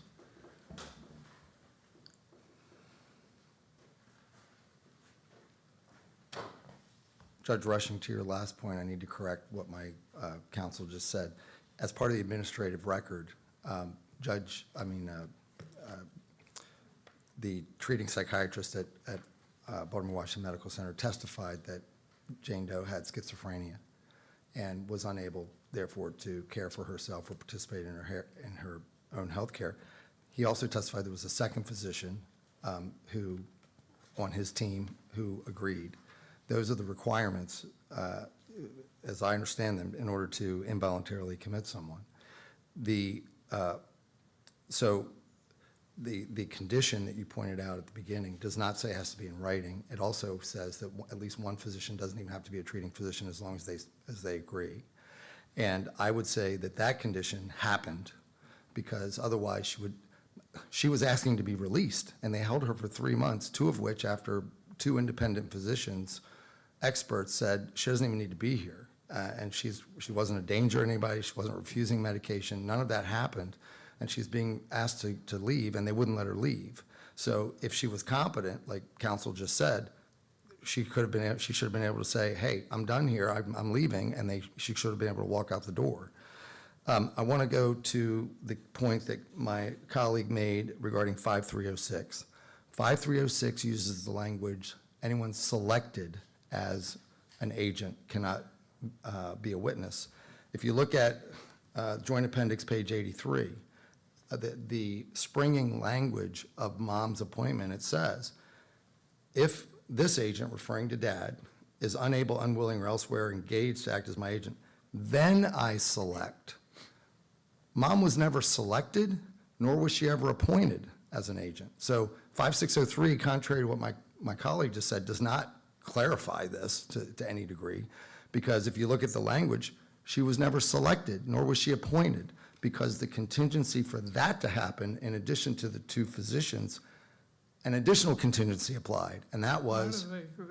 But we come back, why are they calling her an agent? And why, if she were appointed, then she would exercise the full powers of an agent. And I suppose that the potentiality of being an agent might in some way weigh on her mind or be part of her contemplation as a witness. In other words, the fact that she is an agent and could be appointed as an agent and might be appointed as an agent, that could still factor into her decision-making calculus as a witness, or at least Maryland law can see it that way. Well, Your Honor, respectfully, the only person saying that she was an agent is Your Honor. The statute says to be an agent, you have to have authority to make healthcare decisions for the declarant. That's what the definition of agent is in the statute. She never had that authority, never got it. So she's not an agent. To refer to her as an agent. The intention of counsel at the end that said, doesn't matter, even if she had it. It absolutely matters. And let me. But hear me yeah, out, go ahead. because I want you to address specifically what counsel said on it. Yes. Because I asked, was it a separate claim? And it says, no, it's intertwined in it, that even if you get that directive, it's still, I guess, superseded, or it has no effect because you can't get a release. You've got 2 certified, got certifications from 2 physicians that she must stay. Well, if she had been voluntarily admitted, the father would have been able to have the authority legally to remove her from that facility. That's why it matters whether you're voluntary or involuntary, regardless of physicians who certified it. He could have said, I disagree, her treating psychiatrist disagrees, I want her out of the facility, and she leaves. Someone who is in that position, and can the physician take on an action of involuntary commitment if that physician determines that person has a condition like schizophrenia, that notwithstanding this directive, I can overcome it by getting 2 physicians to certify this and get it involved? Is that an outcome? Well, I think that's what the university did here, is that they got the testimony. I understand that, but Yeah. my question is, if you had a valid directive, Right. and then, but 2 physicians were willing to certify that she has schizophrenia and shouldn't be, can they nullify that directive? Not under the decision by the Circuit Court of Maryland in this case, not without challenging it and getting a formal ruling that for some reason it's invalid. That's why the document matters. And one last point, if I may. But the problem here is that they never got that decision. That's right. And I assume there's no lawyers involved in it unless they may have asked a lawyer. I don't know. They can't just say it's invalid. They just didn't want to follow it, looked like to me. That's right. And they were represented by counsel during the administrative proceedings. There were lawyers involved. They say, well, we didn't sufficiently raise it there. Well, you had every opportunity to raise it there, and you didn't. They said they had general concerns with it, but they didn't challenge it. One last comment. My colleague tried to make the argument that this is all about healthcare. It's not. The theory of discrimination is spelled out in the Second Circuit case of Hargrove versus Vermont. It's exactly this case. The discrimination is the right to participate in the advanced directive program. So the validity of the advanced directive is 100%, has to be decided one way or the other. Thank you. Thank you. Thank you, Your Honors. We'll come down and greet counsel here and take a brief recess. This court will take a brief recess.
The Honorable, the Judges of the United States Court of Appeals for the Fourth Circuit.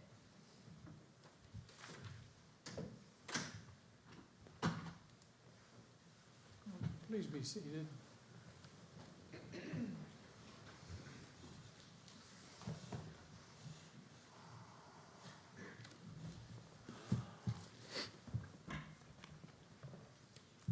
Mr. Lepo, Good morning, Your Honors.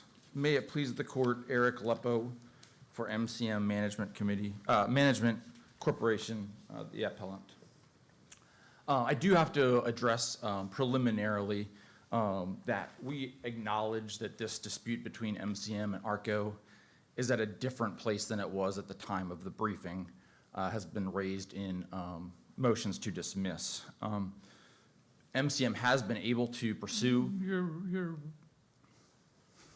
who are you representing? MCM Management Corporation. That's what I thought. Why are you here? What? I mean, the arbitrator has dismissed your counterclaims. You wanted arbitration. You got the arbitration. The problem is you didn't win in the arbitration because the arbitrator granted summary judgment to ARCO on your counterclaims. They've been dismissed. Why are you here? Yes, Your Honor. So there's I two. don't understand it. I mean, you got what you wanted and you lost. There's two, I understand where you're coming from, Your Honor. There's two prongs of this appeal, though, and as I was going to say, we understand that in terms of the first prong, seeking to pursue our counterclaims in arbitration, that occurred. The arbitrator at AAA allowed us to pursue them. There was dispositive motions there. But that doesn't change the fact that there is reversible error in what was done at the district court level in terms of summary judgment on the statute of limitations issue, and that remains. And as I indicated, You mean the denial of summary judgment? yes, Your Honor, the denial of our summary judgment at the trial stage. Do we typically hear those kind of cases outside of qualified immunity? You get denied summary judgment? Don't we call those things interlocutory? Well, I don't believe it was interlocutory. I think that the appropriate thing was to pursue it after there was a final order. There was not a final order until October 4th, 2024. That's when the court dismissed the case in favor of the arbitration. And because it was dismissed as opposed to stayed. Sorry, just to clarify, so your position was that this case belongs in arbitration, Yes, Your Honor. and it got sent to arbitration, Yes, Your Honor. where this claim that we're talking about right now is being litigated. That is correct, Your So Honor. your position is that the arbitrator has jurisdiction over this claim? Yes. So we don't? Well, I don't believe that's true, Your Honor. How can that be? Because in terms of where we stood when the matter was dismissed, it was dismissed as opposed to stayed. So we had one opportunity to pursue an appeal. The time began to run then. So that is the action that we took. We filed the appeal, noted the appeal. We asked the arbitrator to stay the arbitration because issues in this appeal could affect what would happen there. The arbitrator declined to do Suppose so. we disagree with you on the statute of limitations. Suppose, arguendo, and that's a big arguendo, that we agreed with you on the statute of limitations point. What does that open up? Well, Your Honor, I believe that it's potentially problematic because you could have a ruling here in the court while the arbitration is ongoing. But the arbitrator has been provided with the district court rulings in terms of support of ARCO's position on the summary judgment there. So I think it's I important don't to. see any indication that the district court rulings were what, on the statute of limitations ground, swayed the arbitrator. I thought that the arbitrator found your claim, you wanted arbitration. You advanced your claims in arbitration. They were the same claims that you had dismissed, that you had advanced here, the counterclaims that you had advanced here. The arbitrator dismissed your claims. It granted summary judgment to the other party. Now, why are you here? Well, Your Honor, as I stated, There's nothing left to this case and even if we agreed with you on your statute of limitations case, what would follow from that? Well, and I think it's important to note I what might would, add that the statute of limitations claim did not seem to me to be close to meritorious. well, I believe it is, Your Honor. With Well, regard what to, difference does it make? what difference does it make? I believe You've that already lost. because it was, oh, do you mean the arbitrator is dispositive? I mean, yes, no, I mean, you wanted arbitration. Yes, Your You asked Honor. for arbitration. You got arbitration, you lost. And then you say, well, the statute of limitations claim is still alive. I'm dubious about that because, every little disagreement or glitch in the course of contractual performance is not a breach, and so it doesn't set the statute of limitations in motion. If it did, people would be jumping into court at the drop of a hat. But in the course of contractual performance, parties sometimes have disagreements, and they work through those disagreements, either through a modification of the contract or through some sort of forbearance. But that doesn't mean that that every little glitch in performance is a breach. It doesn't. But even assuming that there's some merit to that argument, you got what you wanted, you lost. You're making the same arguments before us that you made before the arbitrator and that you made in the previous appeal.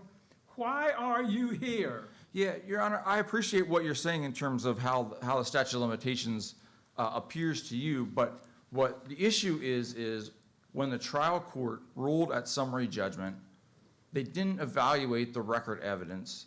They looked back at the motion to dismiss memorandum of opinion and say, hey, this has already been addressed. What But difference does it make? Well, the reason it makes a difference is because there was testimony at deposition where Mr. Lemons, who had been ARCO's vice president, said, we knew shortly after the time that May 26, 2017 is the completion date in this change order. That's the date everybody knows. It says it's the completion date in parentheses. He says, so we shortly knew after that they were on site working, but were in breach and did not finish their obligations. So when Judge Hollander was originally ruling on this, she was taking the allegations of the complaint as true, as you can see it, Joint Appendix 144, and the statement that ARCO continues to rely on when it says the settlement agreement does not provide that a failure of MCM to perform that date would constitute a breach of contract. That's sandwiched in between statements where she's saying that she's taking the allegations as true, and at this juncture, the court must accept all the factual allegations. So I don't believe that's her holding so much as she's indicating at this time when potentially applying the discovery rule, there's not a basis to dismiss. If the arbitration, this had proceeded to arbitration from the outset, would the question of statute of limitations be before the arbitrator, or is that something you bring to the district court? No, yes, Your Honor, it would be before the arbitrator if the thing went, and again, the So why procedural. wouldn't this question, since the matter is now with the arbitrator, it's created this interesting little dynamic because you didn't have that immediate decision on arbitration and then it's made afterwards. But why wouldn't we just say, well, that's the arbitrator. Let the arbitrator make that, because it's just a denial of summary judgment. Doesn't mean you couldn't get it. Doesn't mean he couldn't find it. Can't you litigate that before the arbitrator? Absolutely, and Your Honor, we intend to do so. The issue is. Haven't you So then why already do we need to say litigated it this in front of the arbitrator? I mean, the arbitrator has decided this. Only in terms of, as the judge was saying, only in terms of a dispositive motion. So, but what do you want us to do? Your position is this belongs in arbitration, right? Yes, Your Honor. So why are you here? We're not arbitrators. I understand, and I understand the procedural history is very turned around, but essentially. In other words, what are you gonna get if we say yes, as Judge Wilkins said? I don't understand it. Seems like it's a decision the arbitrator has to make. It's in arbitration. but you want us to rule on something the district court did, but it's now with the arbitrator. Yeah, because at the time that the case was dismissed, that was our only opportunity to seek judicial review of the But decision that we think. you've just is- already, your position is you're not entitled to judicial review. Your position is that this belongs in arbitration. Yes, but from the outset, that was pushed back on by ARCA. That is the reason that so much litigation occurred and so much briefing had to take place in the district court. see- Right, and another a case- lot happened, and now you've gotten your way, it's in arbitration. The arbitrator is ruling on it, right? Yes, Your Honor. What could our court possibly do? I believe you could find reversible error in the decision that was made. But this by the belongs district in court. arbitration. We don't have jurisdiction over that, do we? I believe you do because of the timing of when the motion to compel arbitration was granted. But why? Why would we rule when the arbitrator has this question and has already expressed an opinion? It's a good question, Your Honor. All right, thank you. We're up here tilting your windmills, and we really don't need to keep on. I appreciate Your Honor. All right, thank you.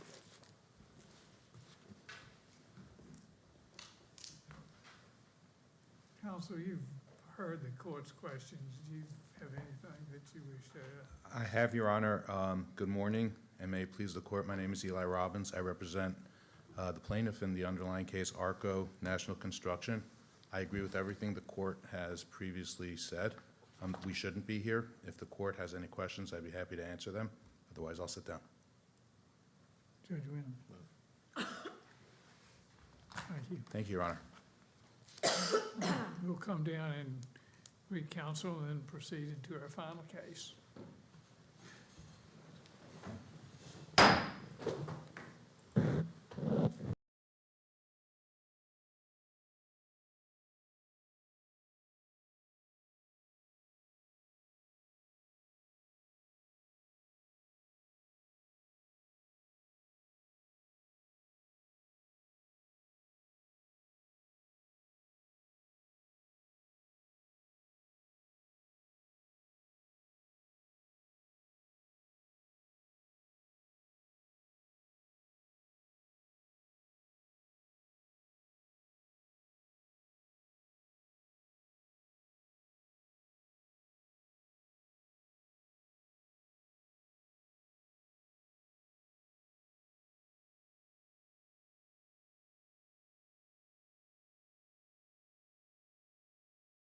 All right, please be seated, and when you're ready, we'll have our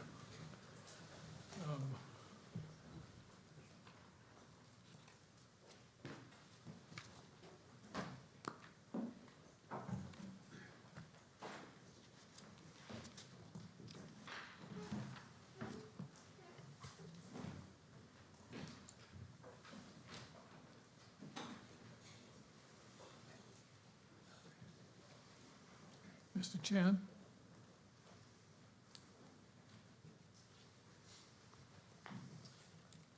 Good morning, Your Honors. David Chen for Appellant Kobe LeKemper, and I wanted to introduce our law student advocate, Alessandra Quattrochi, who will be doing the oral argument. Thank you, sir.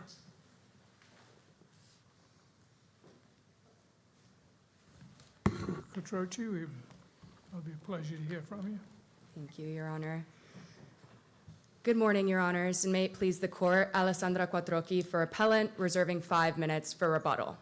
As I will demonstrate, the merits of each claim herein turn on disputed material facts, and drawing all reasonable inferences therefrom in plaintiff's favor, even when according defendants proper deference, it is evident that the district court improvidently granted summary judgment.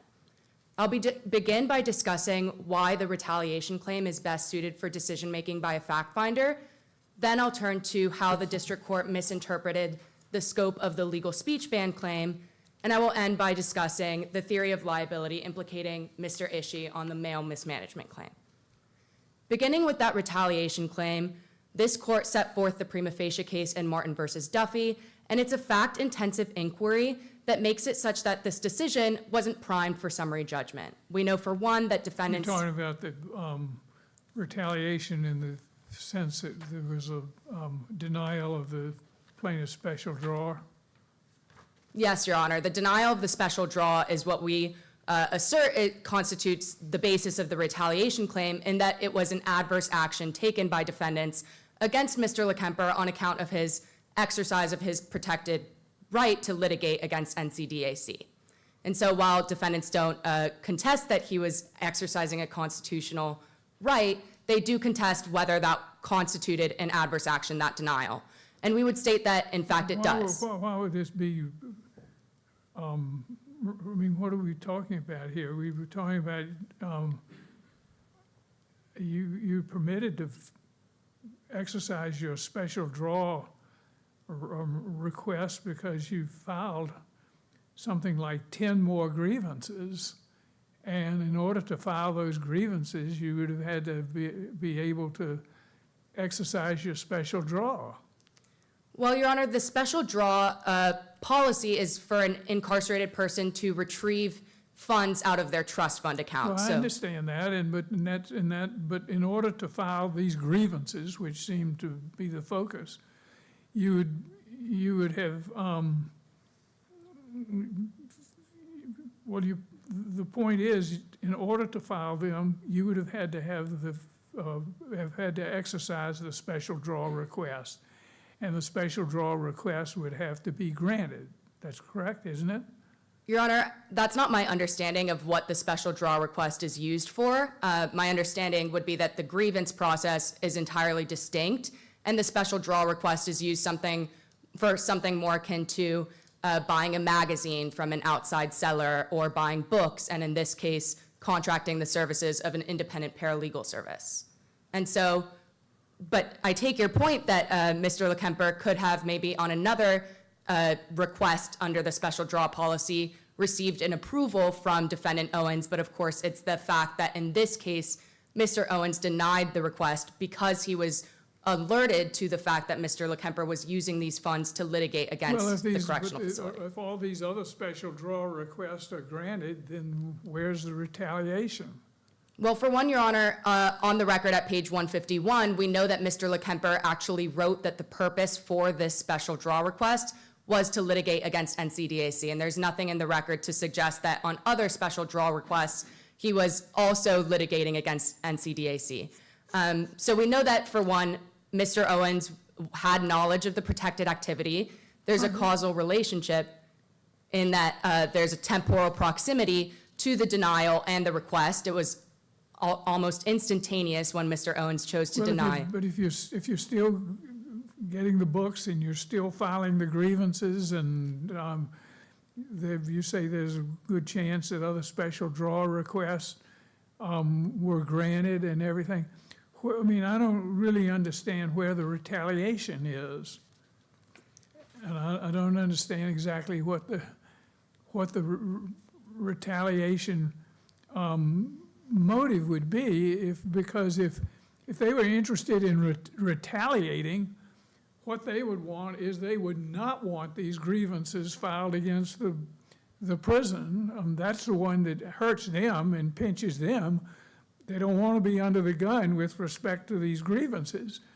And yet, there you are, 10 more grievances after the instance that was complained of here. And I said, if this is retaliation, which I question, it has been woefully ineffective. Your Honor, the retaliation comes from the fact that he denied this request because this request was being used to send funds to a paralegal service that would effectuate his claims against NCDAC. And we don't know, frankly, whether he had subsequent special draw requests that were approved of or denied and what the purpose of those requests were for. What we do know is that Mr. LeKemper, objectively, or someone in Mr. LeKemper's position, could have been chilled on account of the denial of the special draw request because... Do you want to address the district court's reasoning?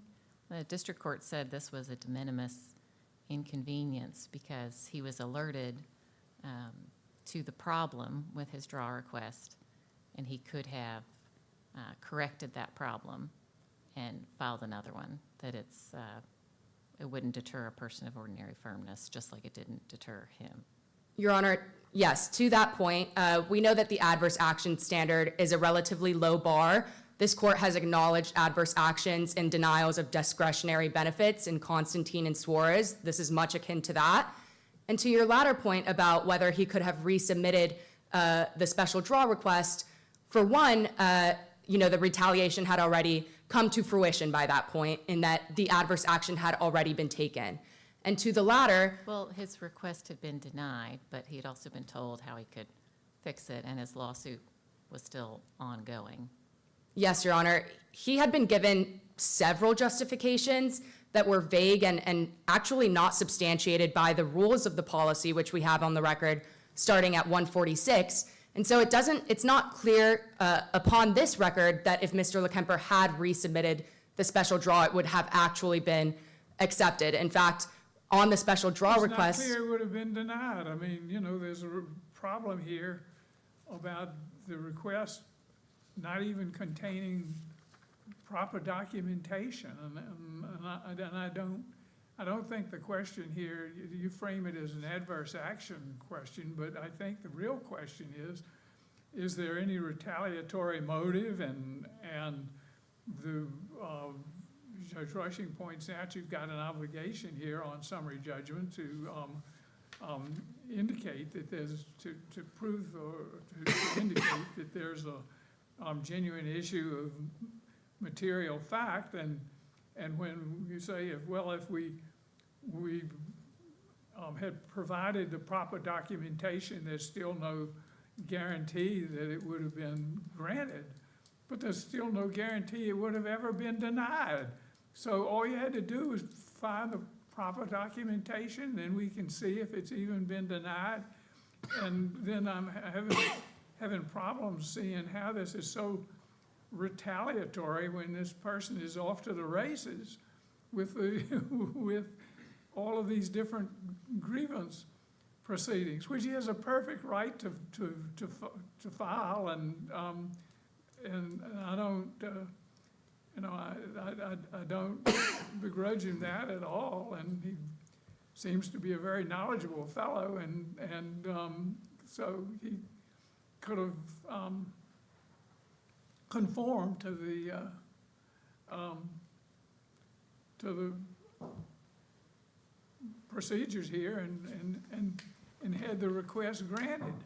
Your Honor. There would have been no retaliation at all. Your Honor, I would reassert the fact that the retaliation had already come to fruition, but even so, taking your point, again, defendants assert over 11 reasons for why the denial was even made. Hardly any of them actually comport with the text of the written policy. Which is all well and good, but it does have a burden shifting situation. So he did establish it done, but then the burden shifted to Owens, who then comes forth with some non-retaliatory reasons. And when it reaches that burden, the causation element of retaliation is tremendously weak for you, don't you? You see that, don't you? I mean, it's not just the initial determination in the first instance that, well, retaliation has happened because someone says that you can't do this against DAC. That shifts the burden. And when the burden shifts to Owens, he gave a list, I think 4 or so reasons.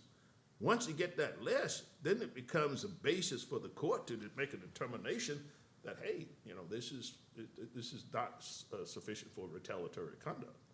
Yes, Your Honor, and in fact, I would point this court to Judge Wynn's decision in Jones versus Solomon, where defendants did proffer a similar list, several justifications, none of which were really rooted in any written policy. And ultimately, that's what we have before this court today. The list that you reference amounts to nothing more than being probative of the pretext, because defendants were otherwise not acting neutrally in denying that special draw request. But seeing as I have limited time before this court today, I'd like to turn to the legal speech ban claim, which is in the record at page 118 and bans assisting with litigation or legal matters. And in so doing, it goes beyond any court, or rather any state in this circuit, to ban non-disruptive legal speech among incarcerated people.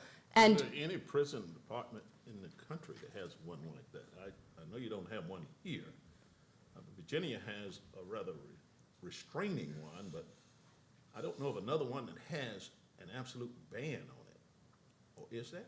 No, Your Honor. In fact, I have read every single disciplinary code across the United States, and we didn't find anything akin to the language here in North Carolina's C-20 policy. And we see that. But the question really goes, is this a right to access First Amendment question, or is it a question of First Amendment on speech? We know it's the latter, Your Honor, pursuant to the district court's order below. And I think it substantiates. And what case, Supreme Court case, supports that the latter is the one that we proceed on speech?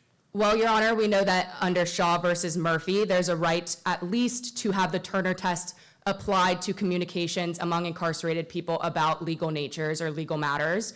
And so I would point this court to that decision, as well as to Turner itself, which of course involves just generally intra-inmate communications. So it can be speech, but to evaluate it, at least in this context, we turn to Turner, and there are factors under there to consider. And as we consider those factors, that first one is particularly interesting.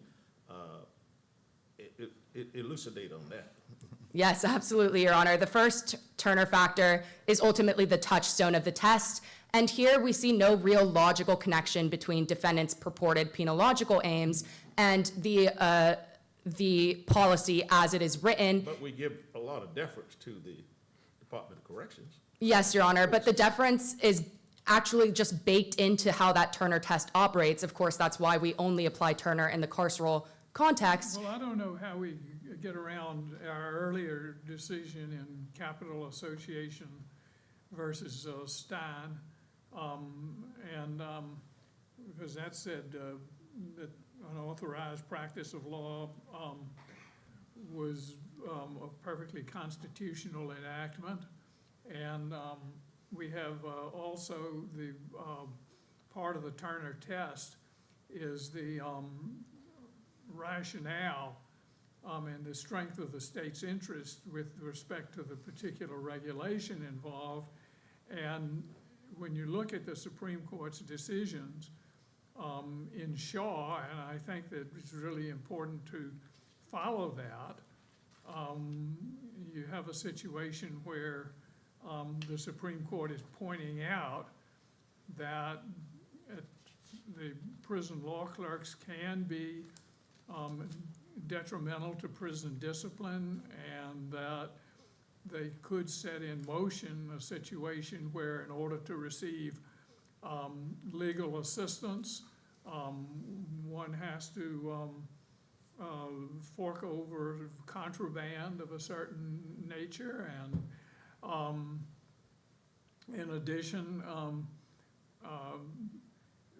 there's a question of whether the legal assistance is a badly erroneous advice, which could prejudice the individual who receives the legal assistance if it's bad advice. And so what North Carolina has done is they have set up alternatives. And the alternative is at the North Carolina Prison Legal Services. You can communicate with licensed attorneys, can communicate with a number outside the prison environment. So given the Supreme Court's cases and the dangers that they have pointed to with unregulated or unsupervised legal assistance within the institution, and given the state's interest, which seems to be significant, and given the deference that Turner requires, and given the alternatives that North Carolina has taken pains to enact, and given our earlier decision in Capital Association versus Stein, I don't understand how we can overturn this kind of an enactment. It seems that North Carolina has dotted its I's and crossed its T's. Your Honor, we would disagree definitely with that latter proposition. I see my time is about to expire, and I'd like to briefly respond to your question, if I may. To the first point, plaintiff has never challenged this policy insofar as it bans litigation assistance. So the Capital Associations case is frankly not in dispute and quite irrelevant to the challenge before this court because Mr. LeKemper is not asserting a right to provide litigation assistance to his peers. Instead, he's arguing he has a right to receive legal information akin to asking. The policy says it prohibits prisoners assisting another person with litigation or legal matters. Yes, Your Honor. So it does ban assistance with litigation. Yes, it does, and we don't challenge that aspect of the policy. Instead, Your Honor, we're challenging the overbroad implication by the ban on the assistance with legal matters, which is substantiated by how it's been enforced against Mr. LeKemper on 4 separate occasions. So are we going to get into a lengthy stream of litigation over what's legal matters and what's not? I mean, it seems to me this sets up a lengthy stream of lawsuits, which draws us into the minutia of prison litigation that the Supreme Court has told us to be wary of.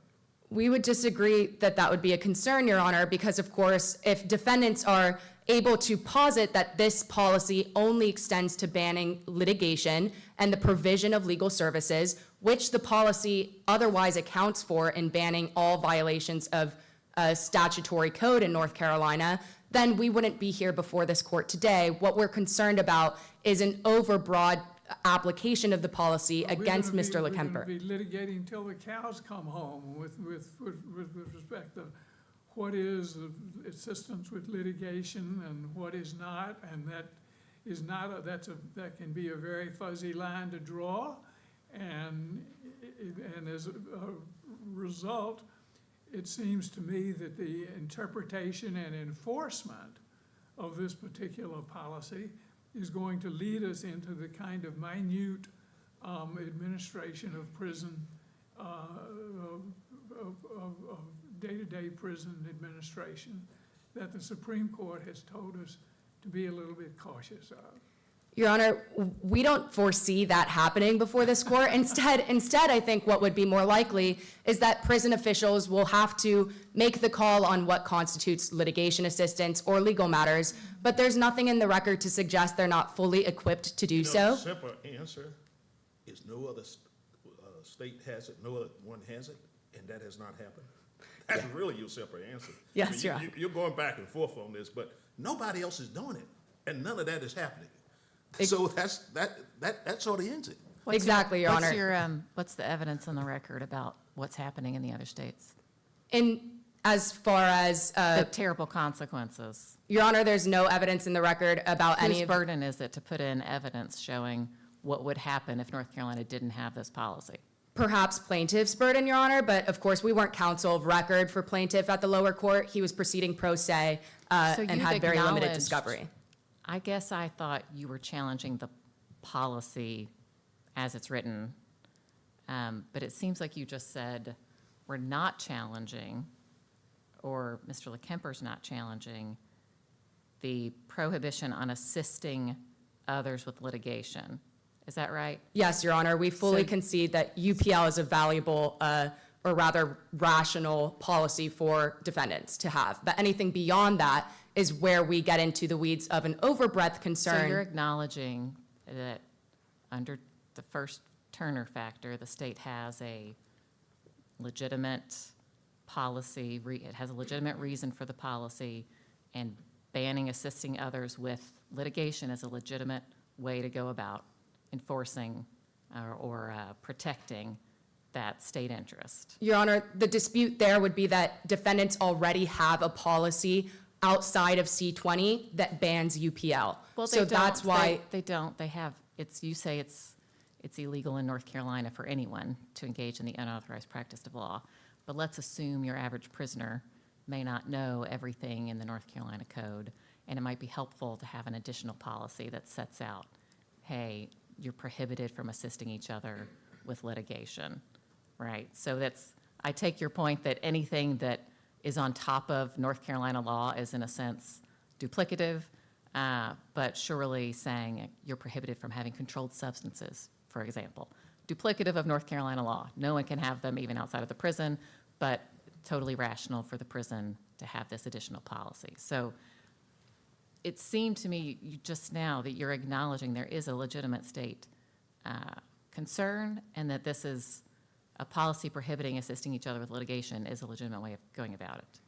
Your Honor, respectfully, no on the latter point, and that defendants would be better positioned to simply write the policy as you suggest to prohibit assisting with litigation. So your But it goes objection- further than that. So your objection is just to this or legal matters? Yes, Your Honor, and especially in how it is being enforced against Mr. LeKemper and his So we- peers. So the deference that we owe to the state and its ability to kind of take a wide berth when it's dealing with a problem, you say wouldn't cover that, legal matters. It only covers litigation, and they can't kind of make sure they're covering all their bases by including or legal matters. That's the heart of your constitutional challenge. Yes, Your Honor, in that in covering just legal matters, we're banning speech that is non-disruptive, that's plainly protected by this court and the Supreme Court, and ultimately undermines the legitimacy of institutions where Mr. LeKemper would otherwise, in his carceral facility, be able to turn to a peer and ask about Judge Wynn's decision in Jones versus Sullivan, for example. The problem is, it doesn't just ban unauthorized practice of law. You can't even discuss it. Yes, Your You Honor. can't talk about legal. You can't even talk to them about, you can't look at an affidavit or something and say it's okay. I mean, it's the broadest policy out there. Precisely, Your Honor. This is not a policy about unauthorized practice of law. That's already something you can't do. I mean, that's just an illegal thing to do. You know, we lawyers kind of like that. But that's the problem you got here is no one has a policy like North Carolina. I don't know, didn't even know it myself. You had such a thing in there. I mean, you can't talk about it. That's rather broad. Right, Your Honor. And it leads Is to that quite the- absurd is that the- implications. Is that the policy? Policy says assist each other with litigation or legal matters. Yes, Your Honor. And in practice, we know that that goes as far as banning simply sharing legal information, quote unquote. But In it didn't fact, ban there's a number of declarations in the record here Yes. from other prisoners who are supporting the plaintiff in this litigation, and they were able to talk about this case and write those declarations and file them in supporting him in his litigation, right? well, Your Honor, we actually have accounts from many of those peers, as well as Mr. LeKemper himself, that they were knowingly violating policy when doing so, that they were having to camouflage, their writing of that affidavit so as to not be subject to punishment by defendants, and that, in fact, it was overall constituting anxiety and a chilling effect, what we know to be indicative of a First Amendment concern, and that's what Mr. LeKemper had to go through even to successfully mount this claim in the Is district that court. because of actions of the defendants? Absolutely, Or Your is Honor. that so someone in the prison was telling them they could not assist with this litigation? Where's that in the record? No, Your Honor, apologies. There's no one, or rather, there's no record that someone said you couldn't fill out this affidavit, but what we do have are several accounts of prison administrators saying to stop talking about legal information, to shut up, against Mr. LeKemper, again, on 4 separate occasions. He was forced But to that wasn't perform. any of these defendants, right? And that's not the policy. The policy is assisting with litigation or legal matters. Your Honors, or rather, Your Honor, that is the policy, would be assisting with legal matters is what Mr. LeKemper is doing when he's asking someone to talk about any case. Say, again, the decision in this very case, if Mr. LeKemper were to want to just generally speak about its significance, But as he a, would be as a, punished. as a practical matter, assisting with legal matters would very often include assistance with litigation. Your Honor, there may be some blurring of the lines. And so we're going to be, if that's true, that assistance with legal matters would be often assisting of litigation, are we going to spend an indefinite number of lawsuits deciding what part of the line this falls on and what this particular matter of assistance was legitimate and this other matter of legal assistance was not. We are bequeathing a perfect hornet's nest to prison administrators and denying them the deference and the marginal berth that Turner requires. And we're going to be caught up in line drawing matters about what was actually assistance with litigation and what was assistance with legal matters that didn't involve litigation, and could this have involved litigation, and this and that, and we've been making decisions that are not ours to make. Your But at Honor- any rate, we've given you a whole lot of extra time. Yes, Your So Honor. why don't you reserve some of that for rebuttal unless my colleagues have additional questions. Judge Wynn, Thank you, Your Honor. thank you.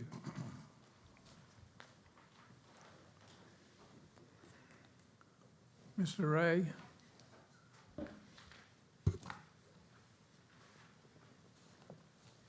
Your Honors, may it please the Court, Tanner Ray with the North Carolina Department of Justice on behalf of Defendant Appellees.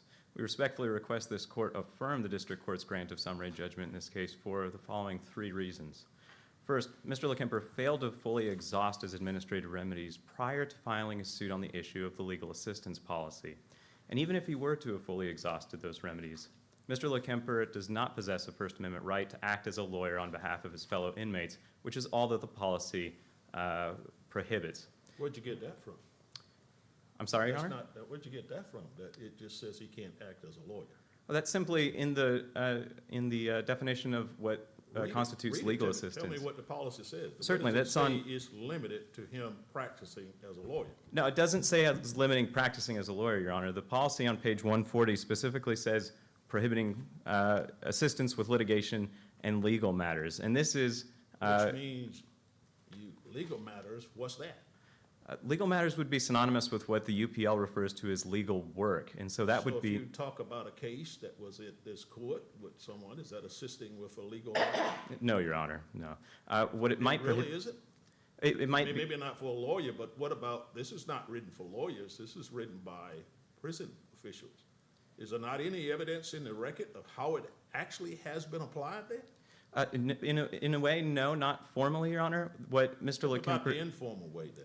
Mr. LeKemper alleges on page 390 of the record that there were at least 4 correctional officers involved in chilling his legal effects. None of those are defendants in this action, and to the extent that Mr. LeKemper would seek But maybe, the allegations go to what the effect of what this is by him saying that the correctional officers did this. He's challenging the policy. So what were the specific allegations that he made?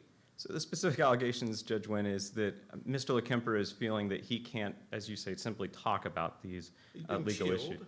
Yes, his speech is being chilled. Yes, which is too broad of an interpretation for what the policy actually prohibits. So North Carolina has this policy. Nobody else has anything like it, or do they? Not that we're aware of, Your Honor. As we understand, North Carolina has this policy, just as it has many other policies that prohibit And other how unlaw. much broader is it than, do other states allow them to, I mean, there are states that say you can't actually act as a lawyer, or you can assist. In other words, the very narrow interpretation it seems our court may want to take from this, and you want to take from it, but there are policies that say that. This does not say that. This is a broad statute, a broad policy being interpreted by laymen on a daily basis of what they can do. So if you start talking about legal matters, you do run into the problem that Judge Wilkerson alludes to is it puts before us every time someone says, I can't assist, or I'm not assisting, because you just identified an instance of assisting, so if he does that, that's a litigation, because we don't know what they're talking about when you say a listing in legal matters. I mean, where is the limiting principle to this policy? What is it? I mean, what does it mean? The boundaries of the legal assistance policy extend no farther than what is already prohibited by the unauthorized practice of law statute in North Carolina. And the proof of that is in that the wording of the legal assistance policy is almost synonymous with the wording of the prohibition on. But it doesn't address specifically unauthorized practice of law, which is a term of art by the bar. It goes to just generically say you can't assist in legal matters. And assist is a very broad term, regardless of how narrow we want it to be in this instance. Even in whether the challenges as applied on the face in terms of the constitutionality is assist is a lot of things. And no one else has a policy like that. It's interesting, Your Honor, that the unauthorized practice of law statute, section 84-4 of the general statutes, uses that exact same word, assist, when. Well, you know, no matter how this policy was drawn and no matter what it said, there's going to be litigation over it. And the question is, they say, oh, well, we can just eliminate on legal matters and we will have a correct policy because it comes to another person, assistance with litigation. Well, the assistance with litigation is going to, that phrase itself is going to breed litigation because it's not altogether clear in my mind exactly what assistance with litigation is and what it is not.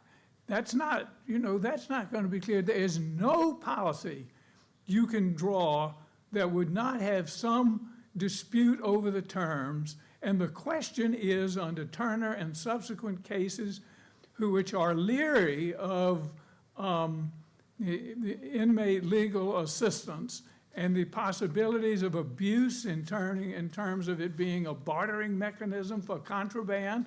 And the question here is, and they're putting this in terms of litigation, legal matters, First Amendment right. The question here is, there is no policy that is not going to breed litigation over the prison's application of it. None. And you don't eliminate any of that uncertainty or litigiousness simply by saying or legal matters. It's still going to be litigious, and the question is, I think, under Turner and Shaw and Johnson, who makes the decisions? Are the courts going to make all those decisions? Or do we allow, under our federal system, a certain degree of latitude in administering this whole area to the North Carolina officials who are charged under our federal system and Turner and others with primary responsibility here? Because there's no magic bullet to keep litigation out of any regulation of this practice.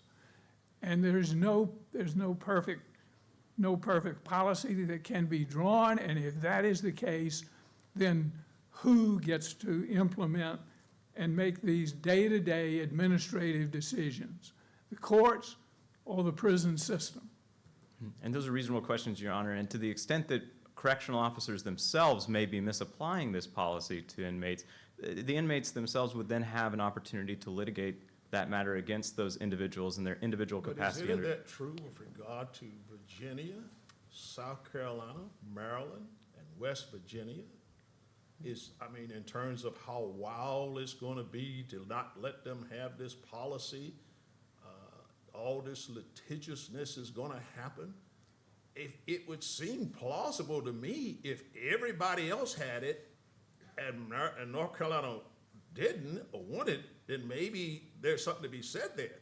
But we already have the test that there's no such thing as you're going to have a big problem with not having this policy in place when North Carolina is the only state that has it, at least in this circuit and probably in this country. But I don't know about the country, but certainly in the circuit. So I'm not following the problems with addressing the fact, the broadness of this policy in a reasonable way to say, you know, we don't need to go to the Fourth Circuit and say, well, assistant is gonna be limited to this. And maybe if we wrote something like this, that this policy can only be interpreted in this way, well, we're essentially writing a policy for them. I mean, we can, I guess. And then once you do it, you really have created a litigation situation, because once we say assistance can only mean unauthorized practice or dealing in litigation, then when something else happens, we have just opened ourselves up to litigation, in my opinion, quite what Judge Wilkinson described. Not doing it opens litigation. So we can go back and forth on this, but that at least is the perspective being is there's not something wow being asked here. No one does it but North Carolina. So then you look at it and you see these things are happening and you say, wait a minute, you can't even talk about it, because talking about a legal case in and of itself is assisting, particularly if you are talking about their case. That's common sense. I mean, you can look that all over you. That's already there, and that's the language that's used here.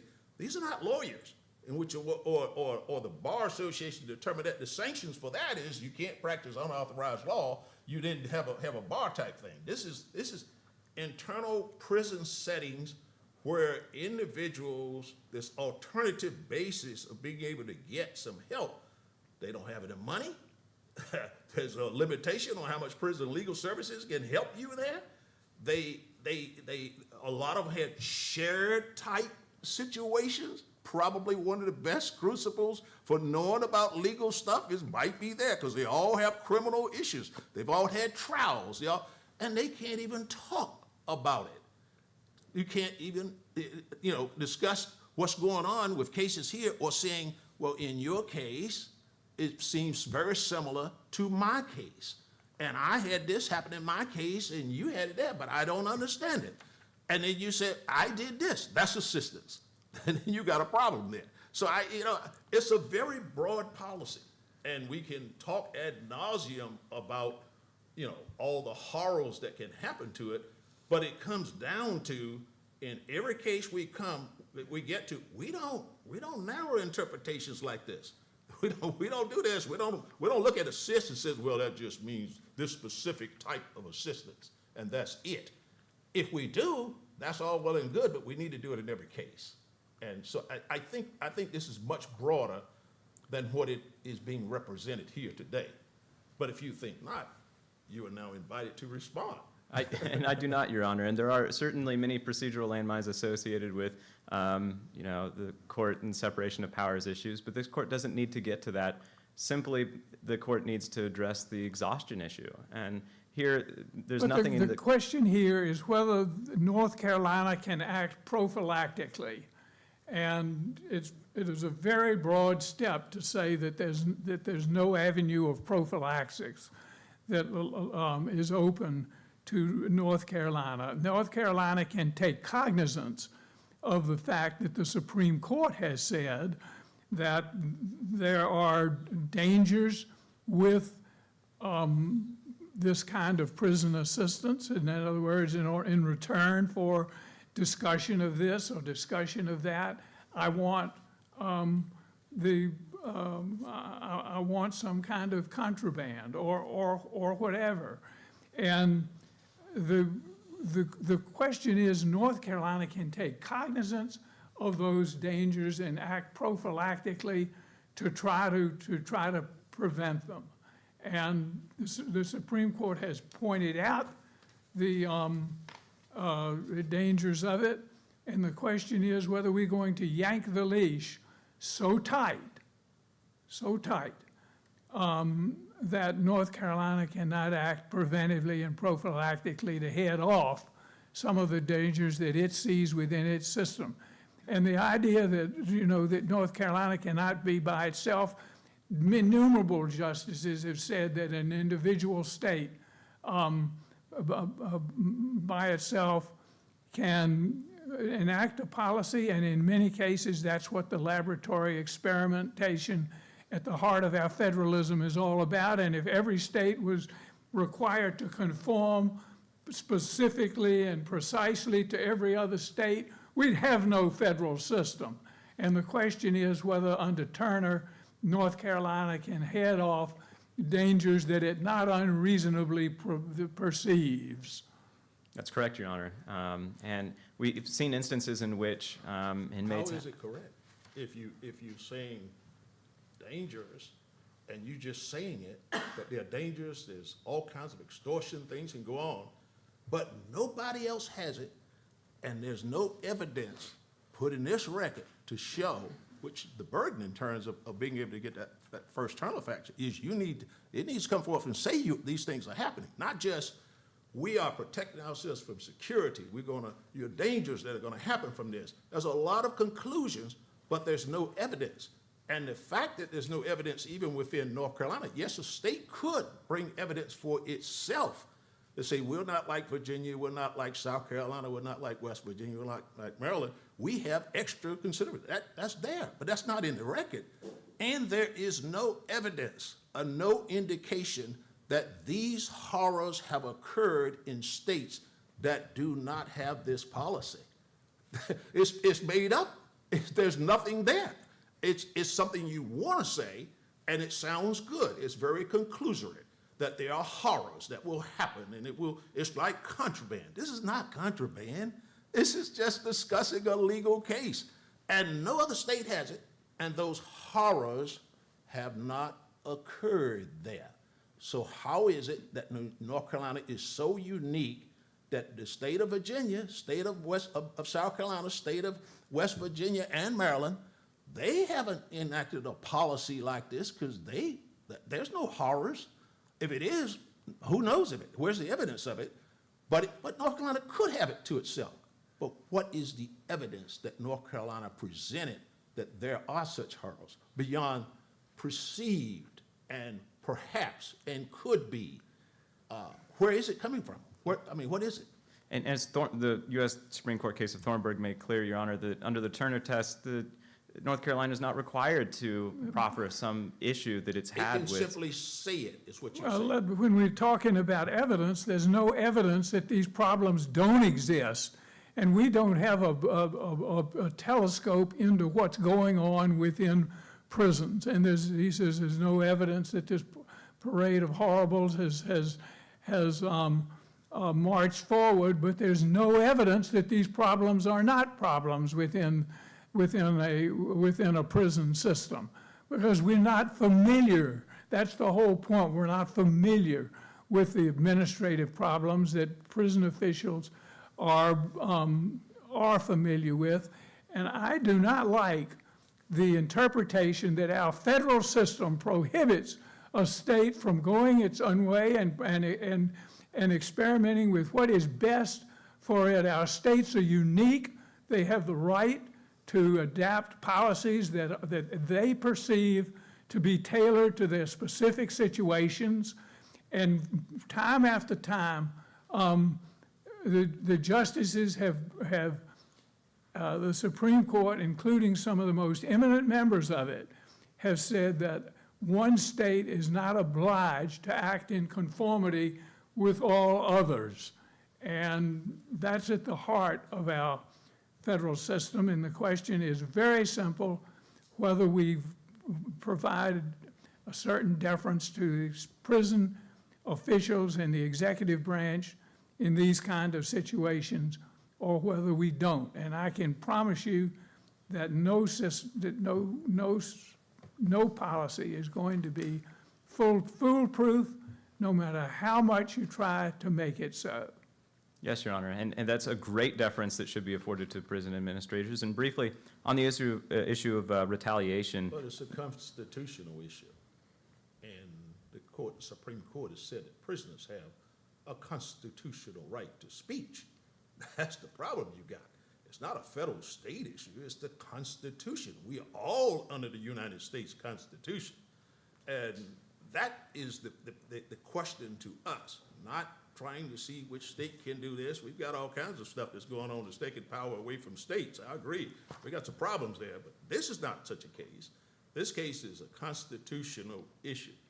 And the issue here deals with the broadness of this and whether it infringes on speech, whether it's content-based, whether there's something here that is beyond the scope of it. And while it doesn't, there's nothing that says these problems don't exist, that's not the way to feel a burden. There's nothing to say that asteroids don't fall on this place every day too. But that doesn't make asteroids that fall on it. There's nothing in the other states, and if it had been, what common sense would tell you, if these problems were of such a mammoth proportion in other states, they would enact such a But I don't policy. agree with that. He's talking about, you have a constitutional right, you have a constitutional right to speech, and those same constitutional rights to speech and First Amendment rights were brought up in the Capital Association case versus Stein. They said, when you prohibit the unauthorized practice of law, you are prohibiting our right to speak and to speak about litigation and to practice law, and they're saying that is that is the right to speak. And those speech claims have been rejected. And that was what was raised in all of the speech claims were raised in all of the unauthorized practice cases. And that when one is in prison, there are certain rights that are curtailed, and they have to do with the receipt of mail, the monitoring of mail, and all the rest. And those rights do not exist inside prison walls to the fullest extent that they exist outside of prison walls. That's been proven in context after context after context. That's right, Your Honor. And inmates necessarily forfeit certain liberties by being incarcerated. And I see that my time's expired. I'll just say that the two of you probably have had the easiest job of arguing a case. Judge Wilkins and I have had a very friendly and collegial conversation on this. And I do disagree with the way in which he's put it, but it is an agreement to disagree, not to be disagreeable, just to be clear in terms of what we've undertaken today. But we go back and forth on interesting cases like this. This is an interesting case that presents these interesting facts, for which interesting law comes from. But I just hate to admit it, but he's a heck of a good guy. It does pain me. we work together. It does pain me to say that, but I love the guy. Thank you, Your Honors. We ask that you affirm. All right. Thank you. You have some rebuttal time, Ms. Petrocchi. Yes, Your Honor. 2 quick points on rebuttal. For one, defendant only now concedes that this policy only extends to the unauthorized practice of law. That's patently a brand new position that wasn't proffered in any lower court or in the litigation prior to this point.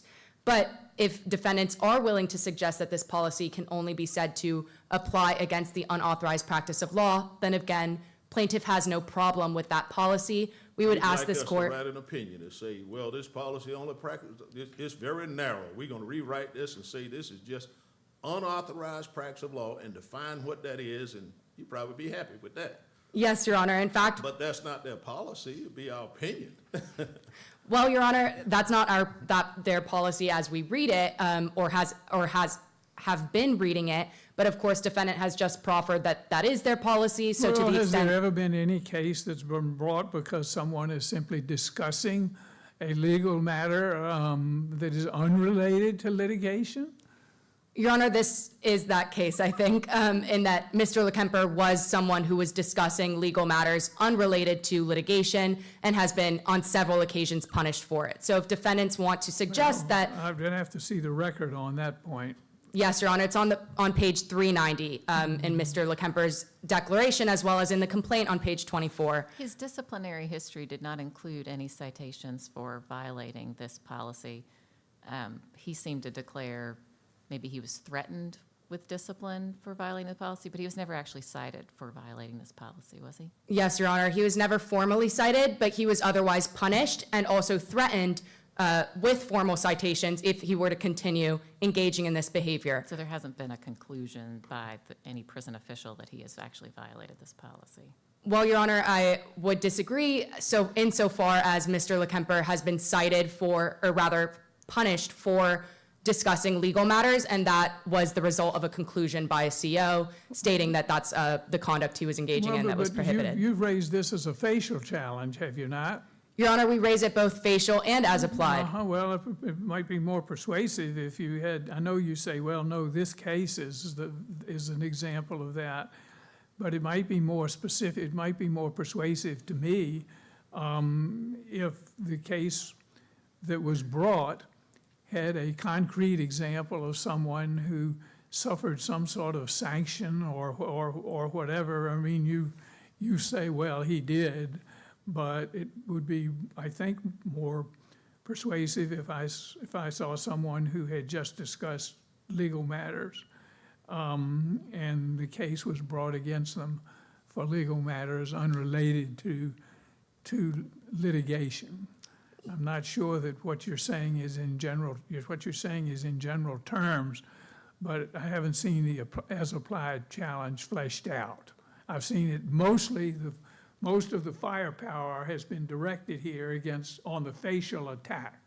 And the as-applied challenge aspect of it has been very fuzzy and not sketched out. And what I'm saying is that it might be more persuasive if there were an as-applied challenge that had a certain amount of tangibility to it.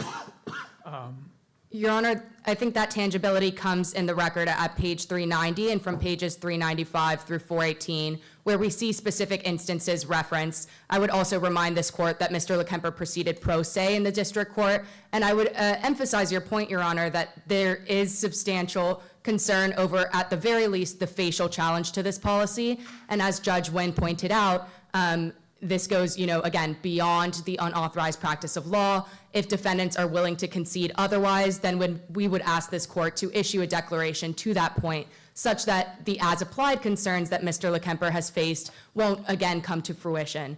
Because again, there's a constitutional right at issue here for Mr. LeKemper to discuss matters of a legal nature that are non-disruptive with his peers and to receive legal information. I understand it. I mean, during the course of oral argument, he's made the very statement that you want him to make, that this is limited to the unauthorized practice of law.